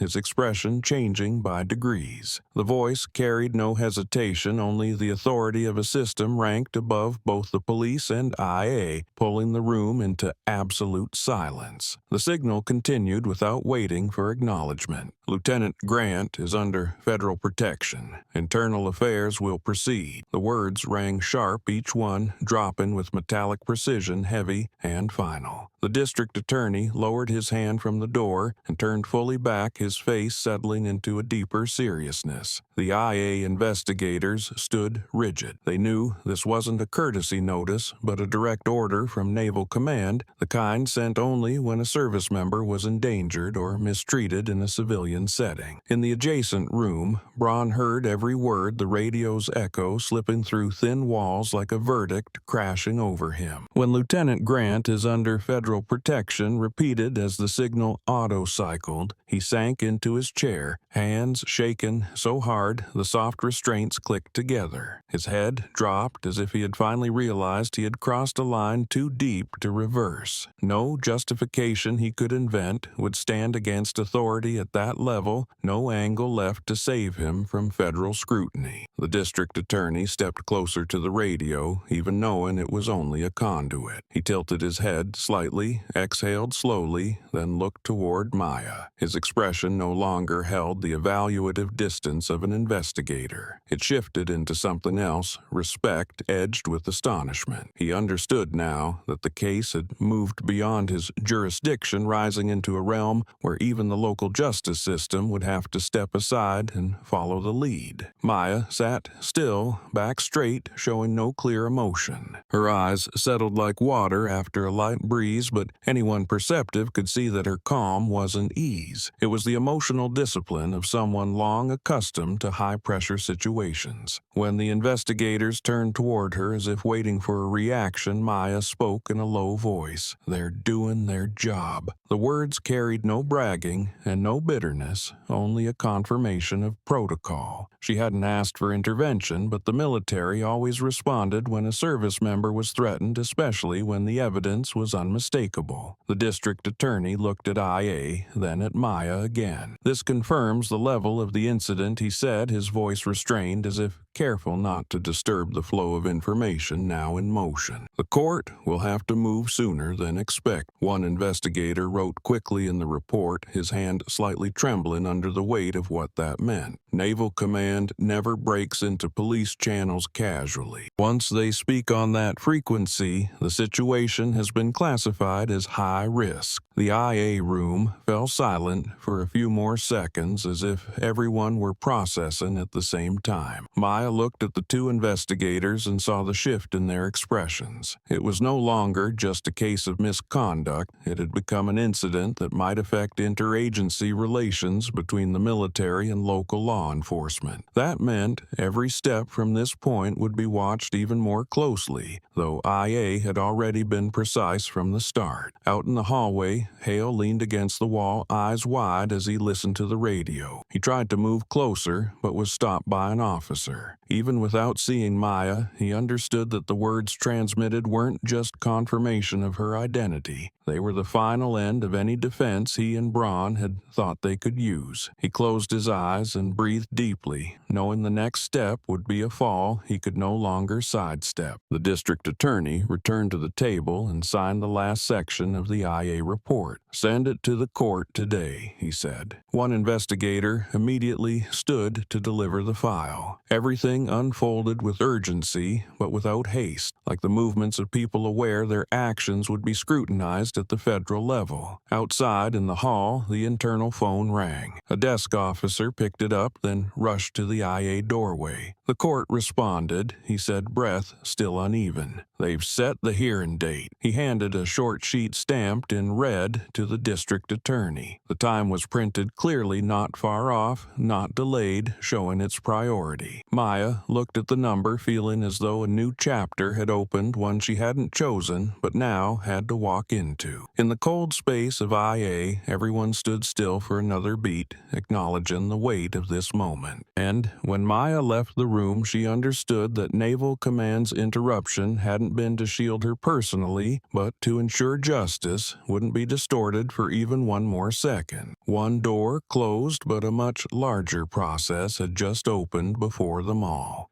The courtroom was bright in the early morning, yet the air felt compressed into a single shade of tension. The back row held a scattering of residents from the neighborhood, people who had witnessed everything and chose to come to court themselves to see the outcome of what they believed was a chain of cruelty and abuse of authority. The district attorney entered first, eyes sharp but composed, carrying a thick case file bound with a red cord. When Braun was brought in, the cuffs clinked lightly, and his footsteps dragged across the floor like stone pulled over tile. His face had already gone pale before crossing the doorway, and the overhead lights made his complexion look even more bloodless. The escorting officer had to signal him twice before he finally stood in the correct spot before the wooden table. The indictment was read without hesitation, each word striking the heavy silence of the room like a blunt impact. Braun was charged with 3 offenses: assaulting a service member while on duty, obstructing an internal investigation, and severe abuse of authority resulting in harm to a civilian subject. As each charge rang out, a few residents in the back nodded, not with joy, but with the solemn recognition of what they had witnessed with their own eyes. Braun remained motionless, staring down, lips pressed so tightly they whitened. Every line of the indictment peeled away one more layer of the excuses he had clung to during his time in custody. Hale was brought in afterward, positioned on the opposite side with his hands cuffed in front of him. He didn't avoid anyone's eyes yet. The regret etched into his expression made him look several years older. The district attorney continued reading the section of charges addressed to him, voice steady and precise. Hale was charged as an accomplice for knowingly concealing prior misconduct and assisting Braun's overreach of authority. When the word accomplice was spoken, his shoulders dipped slightly, as if the term confirmed a truth he could no longer deny. He knew his actions had come from fear of exposing an earlier wrongdoing, but that reason did nothing to lessen the seriousness of what had occurred that day. When the district attorney moved on to the evidence, the room fell silent again. A technician adjusted the large screen in the corner of the room. A second before the video played, Hale closed his eyes and Braun tightened his wrists as though searching for something to hold on to. The doorbell camera footage appeared its clarity sharp enough to capture even the smallest motion. Braun shouting Braun, shoving Maya against the patrol car, the punch thrown straight at her, every moment played before the entire hearing. Each sound extracted from the recording made the audience breathe slower, the volume clear enough to be heard, but not enough to soften the suffocating weight of the moment. No one in the courtroom spoke. The district attorney offered no explanation because the footage spoke for itself. The sequence of actions, undeniable in every frame, unfolded like a film far too brutal for a county-level hearing. When the image of Maya turning and locking Braun's arm appeared, some in the room shifted, not because she fought back, but because of the restraint and precision of the defensive technique she had been forced to use. And when the seal logo on her fallen ID card was caught perfectly by the camera, the room seemed to collapse into an even deeper layer of silence. The judge sat still through the entire video, his hands clasped neatly atop the bench. He watched each frame the way one studies a critical file that must be examined down to its smallest detail. Only when the footage ended did he lean slightly back in his chair. Silence stretched for several more seconds, no one daring to interrupt it. Then the judge spoke, his voice controlled but precise. "The evidence is more than sufficient." He looked at Braun, then Hale, then at the district attorney. "The court finds there is a full and adequate basis to proceed on all listed charges." That ruling was not loud yet, carried the weight of a gavel already fallen, even though the gavel itself remained still on the desk. Hale bowed his head lower, lips pressed tight, as if swallowing every mistake he had made from the very beginning. Braun, once loud and arrogant, had no strength left to resist. He lowered his head, his shoulders trembling, his face drained as if all blood had vanished. His silence was not defiance, but a total collapse before a reality that could no longer be overturned. The judge handed the documents to the clerk to record the next part of the decision, his expression maintaining the stern resolve of the one presiding over the initial hearing. "The next court date will be scheduled at the earliest available time," he said, then looked directly at Braun. "You had many opportunities to act correctly." The statement was not harsh, but it cut directly to the truth that everything began with an attitude Braun had treated as authority. He didn't respond, his eyes fixed on the wooden table before him as if searching for an escape that had been lost long ago. An escorting officer stepped forward, placing a hand on Braun's arm to guide him away from his position. Braun rose slowly, seeming to lack even the strength to steady himself. Every step he took was an admission that he had stepped into consequences he never imagined could reach him. Behind him, Hale was led out as well, his gaze flicking toward Maya for a brief second, but she kept the same calm expression she had during her IA testimony. No resentment, no encouragement, only the clear composure of someone who had endured and was now waiting for justice to finish its work. As Braun passed the back row, a few residents looked at him with a mix of anger and exhaustion. No one uttered an insult, because everything that needed to be said had already been said through the video and the judge's ruling. The rear door closed behind him with a soft metallic echo that lingered in the room still heavy with judgment. And in the thick air of that moment, one image remained the clearest. Braun walking out with his head bowed, face pale, stripped bare of the armor of authority he once believed no one could pierce. It marked the end of his chain of actions, yet also the beginning of the next chapter the court would now pursue.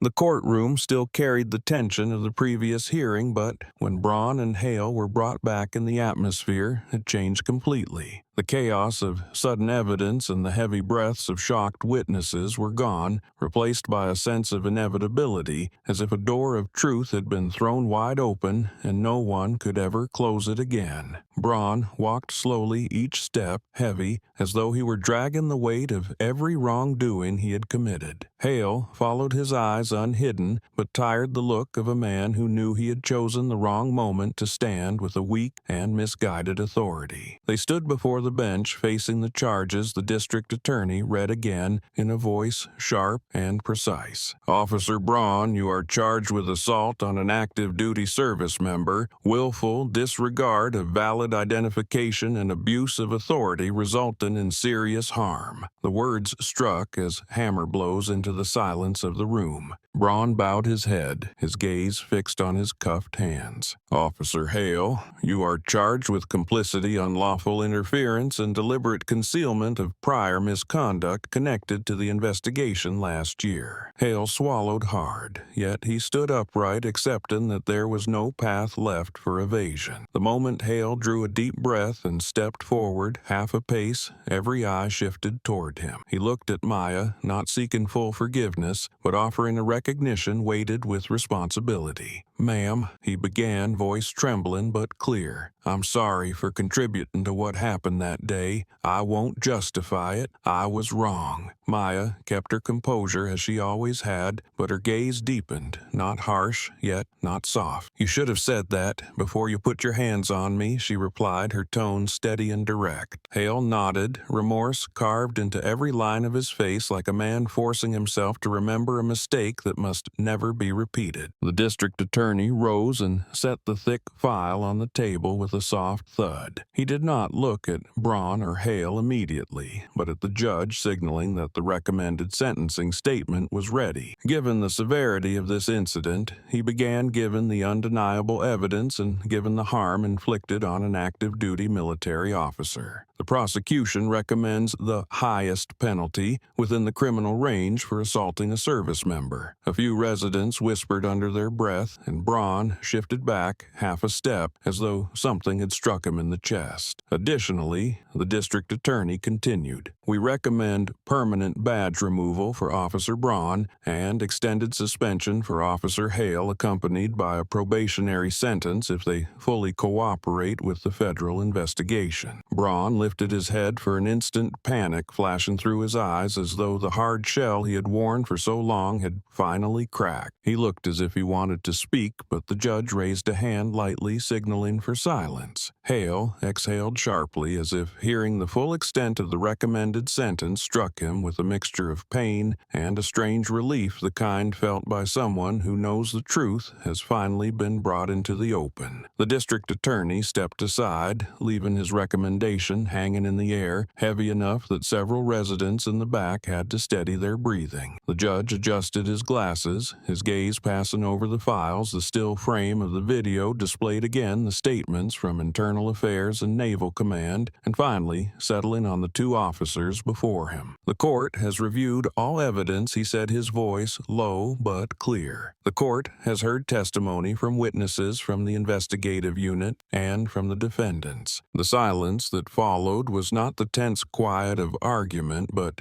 the expectant pause before a conclusion nearly everyone had already foreseen. The court rules. He continued that there is full basis to prosecute both defendants under the criminal charges presented. Those words sealed shut every exit Braun had tried to claw open. He blinked rapidly, his face even paler than when he heard the charges during the earlier hearing. His shoulders collapsed as if the strength had drained out of him, his hands tightening in a gesture of raw despair. Hale accepted the ruling with calmer composure, though he still bowed his head, acknowledging that this judgment was not only legal, but a warning carved into the path of a career he had taken a wrong step upon. Some residents watched them with a weight in their eyes, knowing this outcome had been inevitable for a long time. A bailiff stepped forward to take Braun first. The faint clink of the cuffs rang through a courtroom where every other sound had faded. Braun turned his face slightly, as if searching for someone to cling to, but no one stood on his side anymore. There was no justification left, no rescue waiting, only the lowered gaze of a man undone by his own actions. Hale followed each step, heavy and precise as though he were walking through the time he needed to relearn what he should have understood from the beginning about responsibility and the limits of an officer's authority. Maya remained where she was, neither triumphant nor mocking, holding the steady gaze of someone who had endured more than anyone else in that room and still maintained her composure. When Braun passed her, he did not dare look up. It was not fear of her, but fear of meeting the eyes of the person whose presence had pulled every truth he had tried to bury out into the open. The rear door opened, then closed behind him with a sharp, brief echo, and in the quiet that lingered afterward, one truth stood unmistakably clear. The truth, even when slow to arrive, always finds a way to strip down those who abuse their power in the starkest manner possible. And Braun, who once shouted in Maya's face in the middle of a neighborhood as though he held absolute authority, now remained only as the image of a man led away with his head bowed, carrying a trail of wrongdoing no longer hidden by anything at all.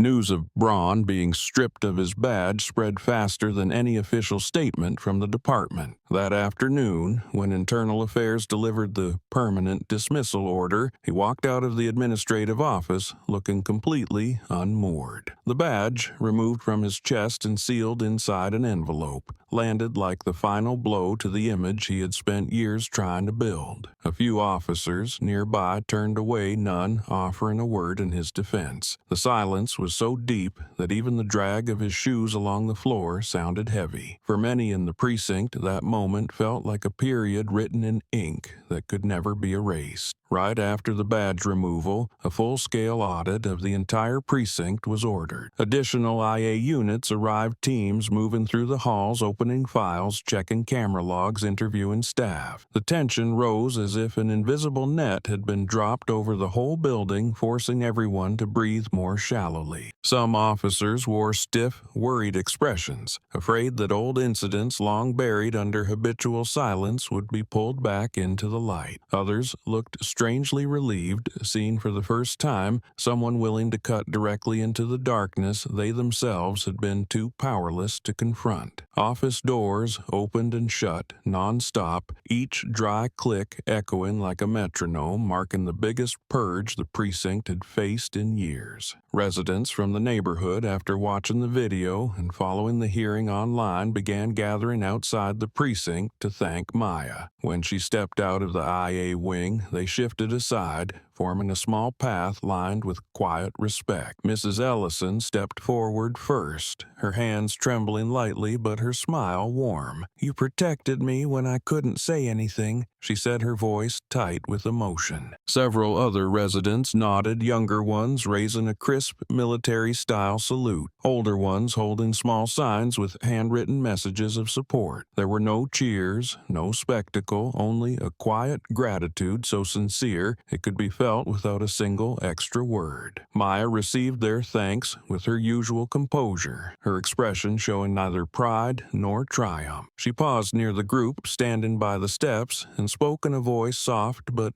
unmistakably firm. "I did what anyone deserves to be treated with respect," she said. A few people exchanged looks as if realizing for the first time that her words weren't arrogance, but the principle she lived by. The atmosphere softened, and the group stepped back to give her space to continue forward silently, acknowledging that Maya had no interest in becoming the center of attention, even if they believed she deserved every honor they could offer. A small moment played out on the sidelines, but drew the attention of many. Hawley, temporarily suspended, stood at a distance and couldn't hide the way his eyes shifted toward Maya. He didn't approach, didn't try to ask for forgiveness. He simply stood there like someone learning to face consequences with a more responsible posture. When Maya walked past, Hale bowed his head without speaking, and she didn't stop. Her composure wasn't cold, but carried the quiet message that she was leaving everything to IA and the court, and holding no resentment toward someone who had already admitted his wrongdoing. That night, local news outlets simultaneously reported on the full-scale precinct audit. Several short interview programs brought in legal experts to analyze the severity of the case. In online comment sections, residents wrote brief but firm messages emphasizing their desire for a more transparent public system. Among hundreds of responses, a few people repeated what Maya had said earlier that afternoon: to be respected. Those words were shared and echoed in a simple, everyday way, like a reminder of the basic boundary everyone deserves when facing law enforcement. Meanwhile, the IA office continued gathering statements and reviewing the reports tied to Braun's past incidents. Old files that had once been pushed aside were brought back onto the table, filled with details previously overlooked due to insufficient evidence or the complacency of the prior unit. The atmosphere in the investigation room felt heavy with truths compressed for too long, and each page lit up another corner that had been kept in shadow. Maya was asked to return once more to confirm the timestamps and actions shown in the videos. She worked with steady professionalism, keeping emotion away from the investigative process. When she left the building later that night, the streetlights had already cast a soft gold over the road, tinting the neighborhood with an oddly peaceful glow. The breeze carried the scent of damp wood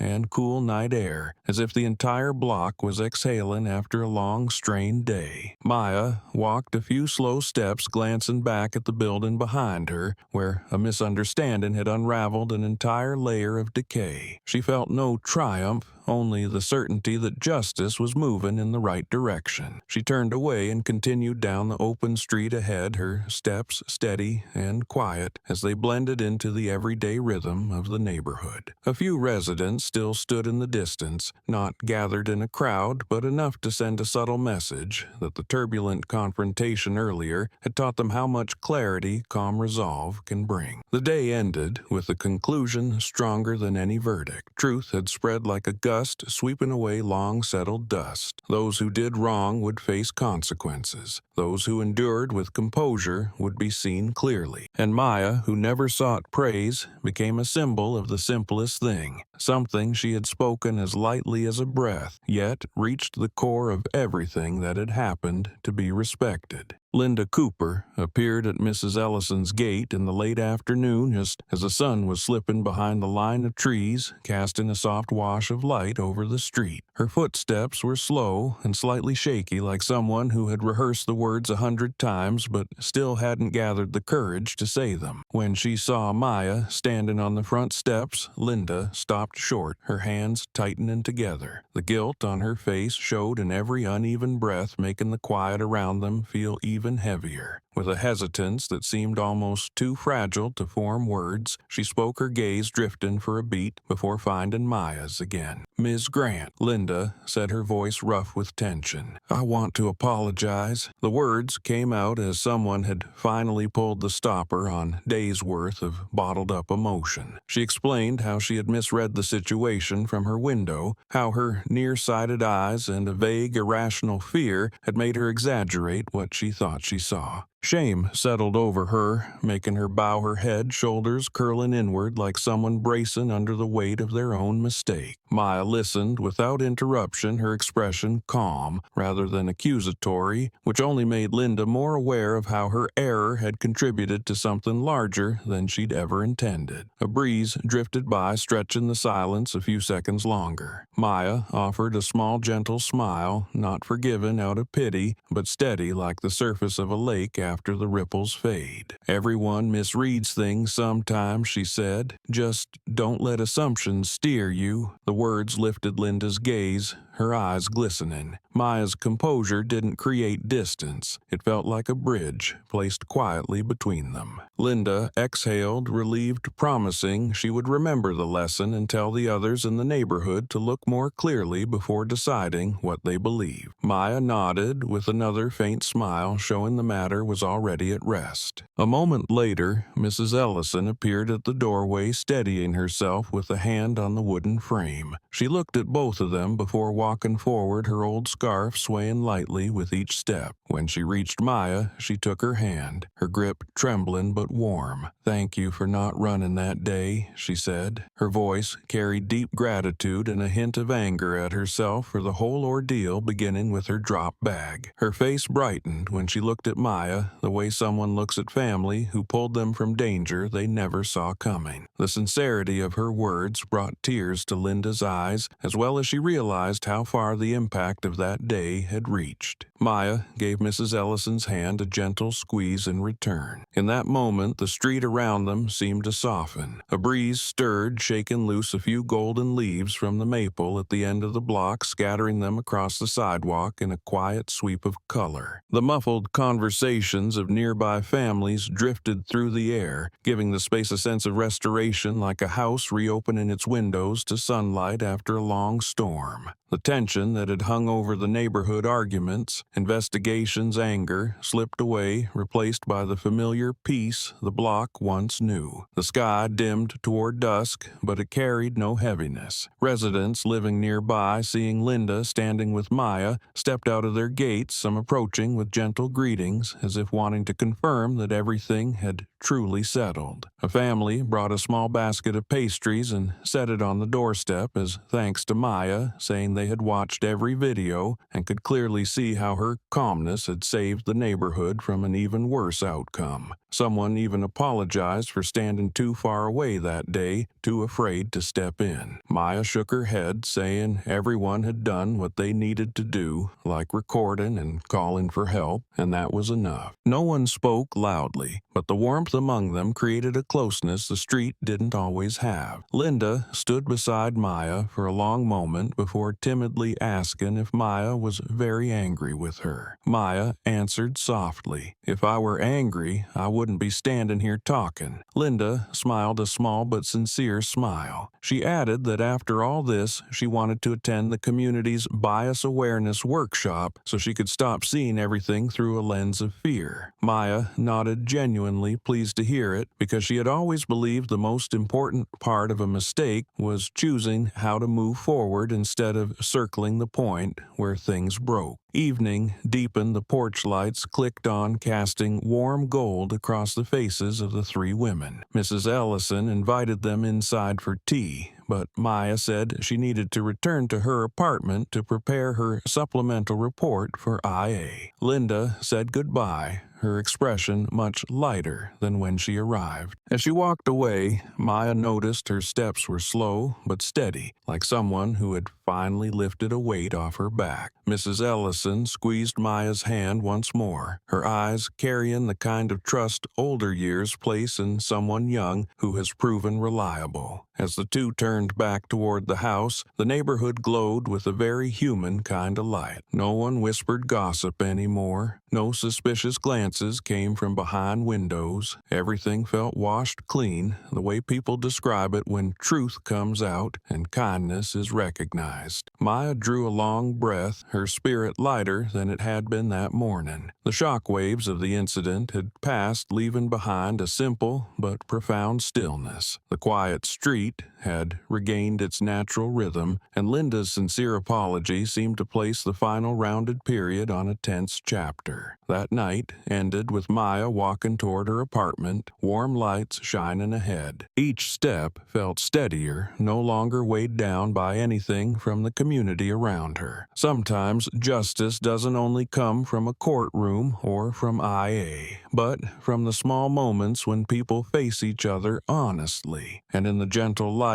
stretching across the peaceful street, Maya's words from earlier echoed like the summary of everything they had all lived through. Everyone misreads things sometimes, but don't let assumptions lead you. Maya returned to her apartment after an emotionally charged afternoon, but when the door closed, a quietness settled in that stirred old memories. She sat on the edge of her bed, unconsciously touching the faint scar on her wrist, a remnant of harsh training on base where no one cared whether she was exhausted or not. To some teammates, she had once been the small girl trying to keep up in a world of steel, a bias that forced her to work twice as hard. Every dismissive comment had hit her like cold ocean wind, leaving thin cuts on her sense of dignity. Those cuts no longer hurt, but their presence reminded her that the path behind her had never been smooth. There was a time during a tactical drill when a teammate said to her face that she wasn't strong enough to keep up with the unit. That night, she trained for 2 extra hours in the empty gym and left only when the clock hit the next day. Her arms were exhausted, but her eyes were sharp like a blade freshly honed. Moments like that, when she was pushed into a corner and forced to prove herself,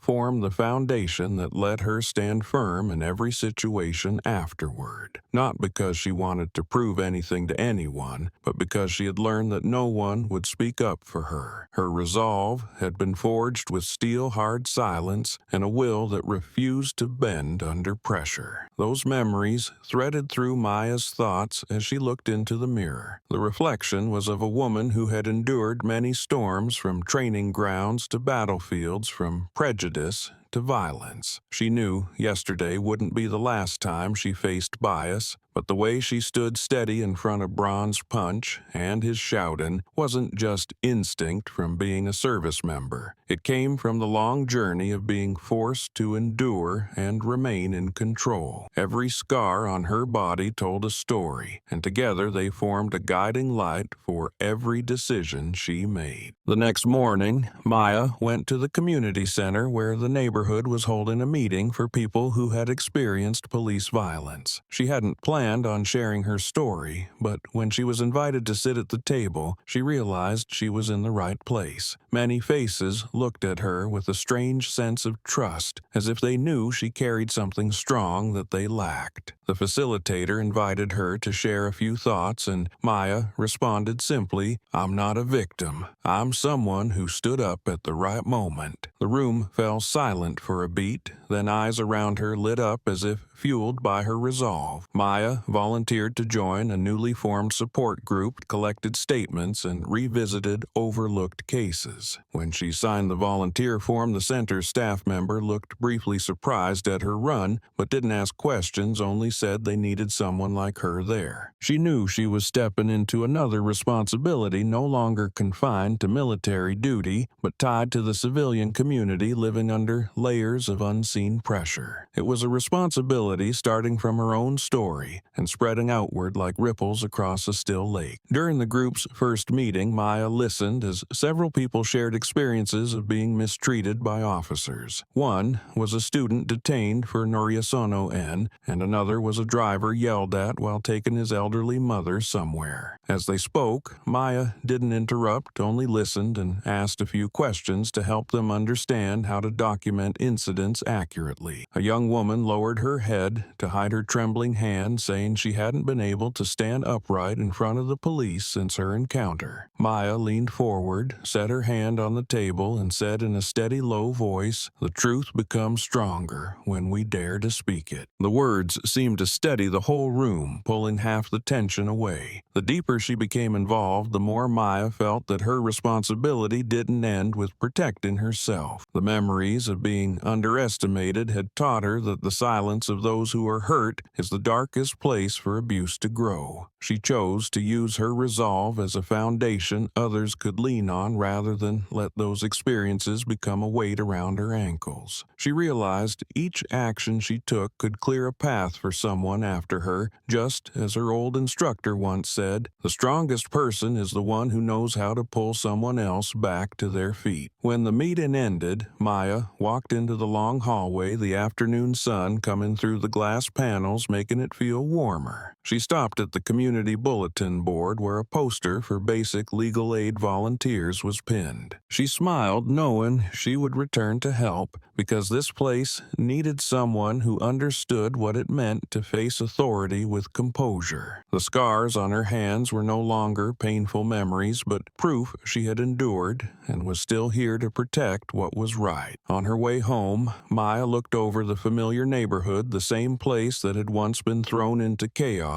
and now carried carried the calm of late afternoon. Her mind settled not because everything was finished, but because she had found a reason to keep moving forward. Responsibility didn't come from rank or orders. It came from knowing she could do something for those without enough voice. And when Mrs. Ellison's door opened a little so she could call a greeting from afar, Maya knew the road ahead was far brighter. On the morning of the sentencing hearing, Maya walked into the courthouse grounds with a lightness like early day wind. There was no tension, no cloud of suspicious glances. Everything felt washed clean after the long stretch of days fighting for the truth. In the courtroom, Braun stood between two escorting officers, his face rigid, his eyes avoiding everyone. The sentence was read with a clear, unwavering voice, ordering him to serve prison time and banning him from ever setting foot in law enforcement again. When the word permanently was spoken, his shoulders collapsed like a bridge given way midstream, leaving no path back. Farther away, Maya kept a calm gaze without any sense of triumph or retaliation. What she saw was the inevitable ending for someone who had used authority for the wrong purpose and treated another person's life with disregard. The sight of Braun lowering his head and dodging the courtroom lights made Maya understand that this punishment wasn't handed down because she was military, but because he had crossed the line the law draws for everyone. The murmurs of those attending rippled through the room, adding another layer of clarity and fairness. In that moment, Maya felt the protection that the legal system is supposed to offer every citizen. Hale stood near the window, his face tense, but not avoiding Maya's eyes when they happened to meet. He listened to the demotion order and the requirement to enter a corrective program as if they were meant as a personal wake-up call. His expression trembled slightly, as though the reckless decisions of that day were replaying right before him. When the judge mentioned mandatory corrective duty, he bowed his head subtly in silence, accepting the fault he had once tried to hide under the shield of blind obedience. In the light falling through the window, the remorse on Hale's face became unmistakable, and Maya realized he had chosen to face the truth instead of running from it like Braun. When the hearing ended, Maya stepped away from the benches and walked into the long hallway. The air outside felt clearer, as if opening a new path after months spent inside the spiral of investigation. She descended the steps slowly to where several neighborhood residents who had witnessed the incident waited to thank her. They believed her calm that day had not only protected Mrs. Ellison, but had helped halt a cycle of abuse that might have been festering for years. Maya gave a small smile, sensing a connection with the community she once thought she was simply passing through. Each thank you didn't make her feel like a hero, only like someone who had stood in the right place at the right time. That afternoon, Maya returned to base to continue her duty. The familiar row of work buildings greeted her with a breeze brushing across the courtyard and the steady sound of ongoing training. When she entered the room, several teammates rose to greet her, with eyes more respectful than before. There were no grand compliments, but each look made it clear they now understood the value of the restraint she showed in a situation where many would have lost control. She felt a small shift, a gentle turning in how they viewed her composure, discipline, and strength. Maya spent a few minutes adjusting her duty schedule, feeling the familiar comfort of settling back into routine. What she pursued here was not fame or glory, but protecting those who were vulnerable. The experience that day reminded her that staying calm was not always easy, but it was the thin boundary that kept wrongdoing from swelling into disaster. She understood that being present at the right moment and acting the right way meant more to a community than any medal could. And that was why she continued doing her job, not for revenge or for any wound calling her back. As the sun dipped toward the end of the day, Maya left the base and walked through the outdoor training grounds. Her steady footsteps echoed on the concrete as if they aligned with the thoughts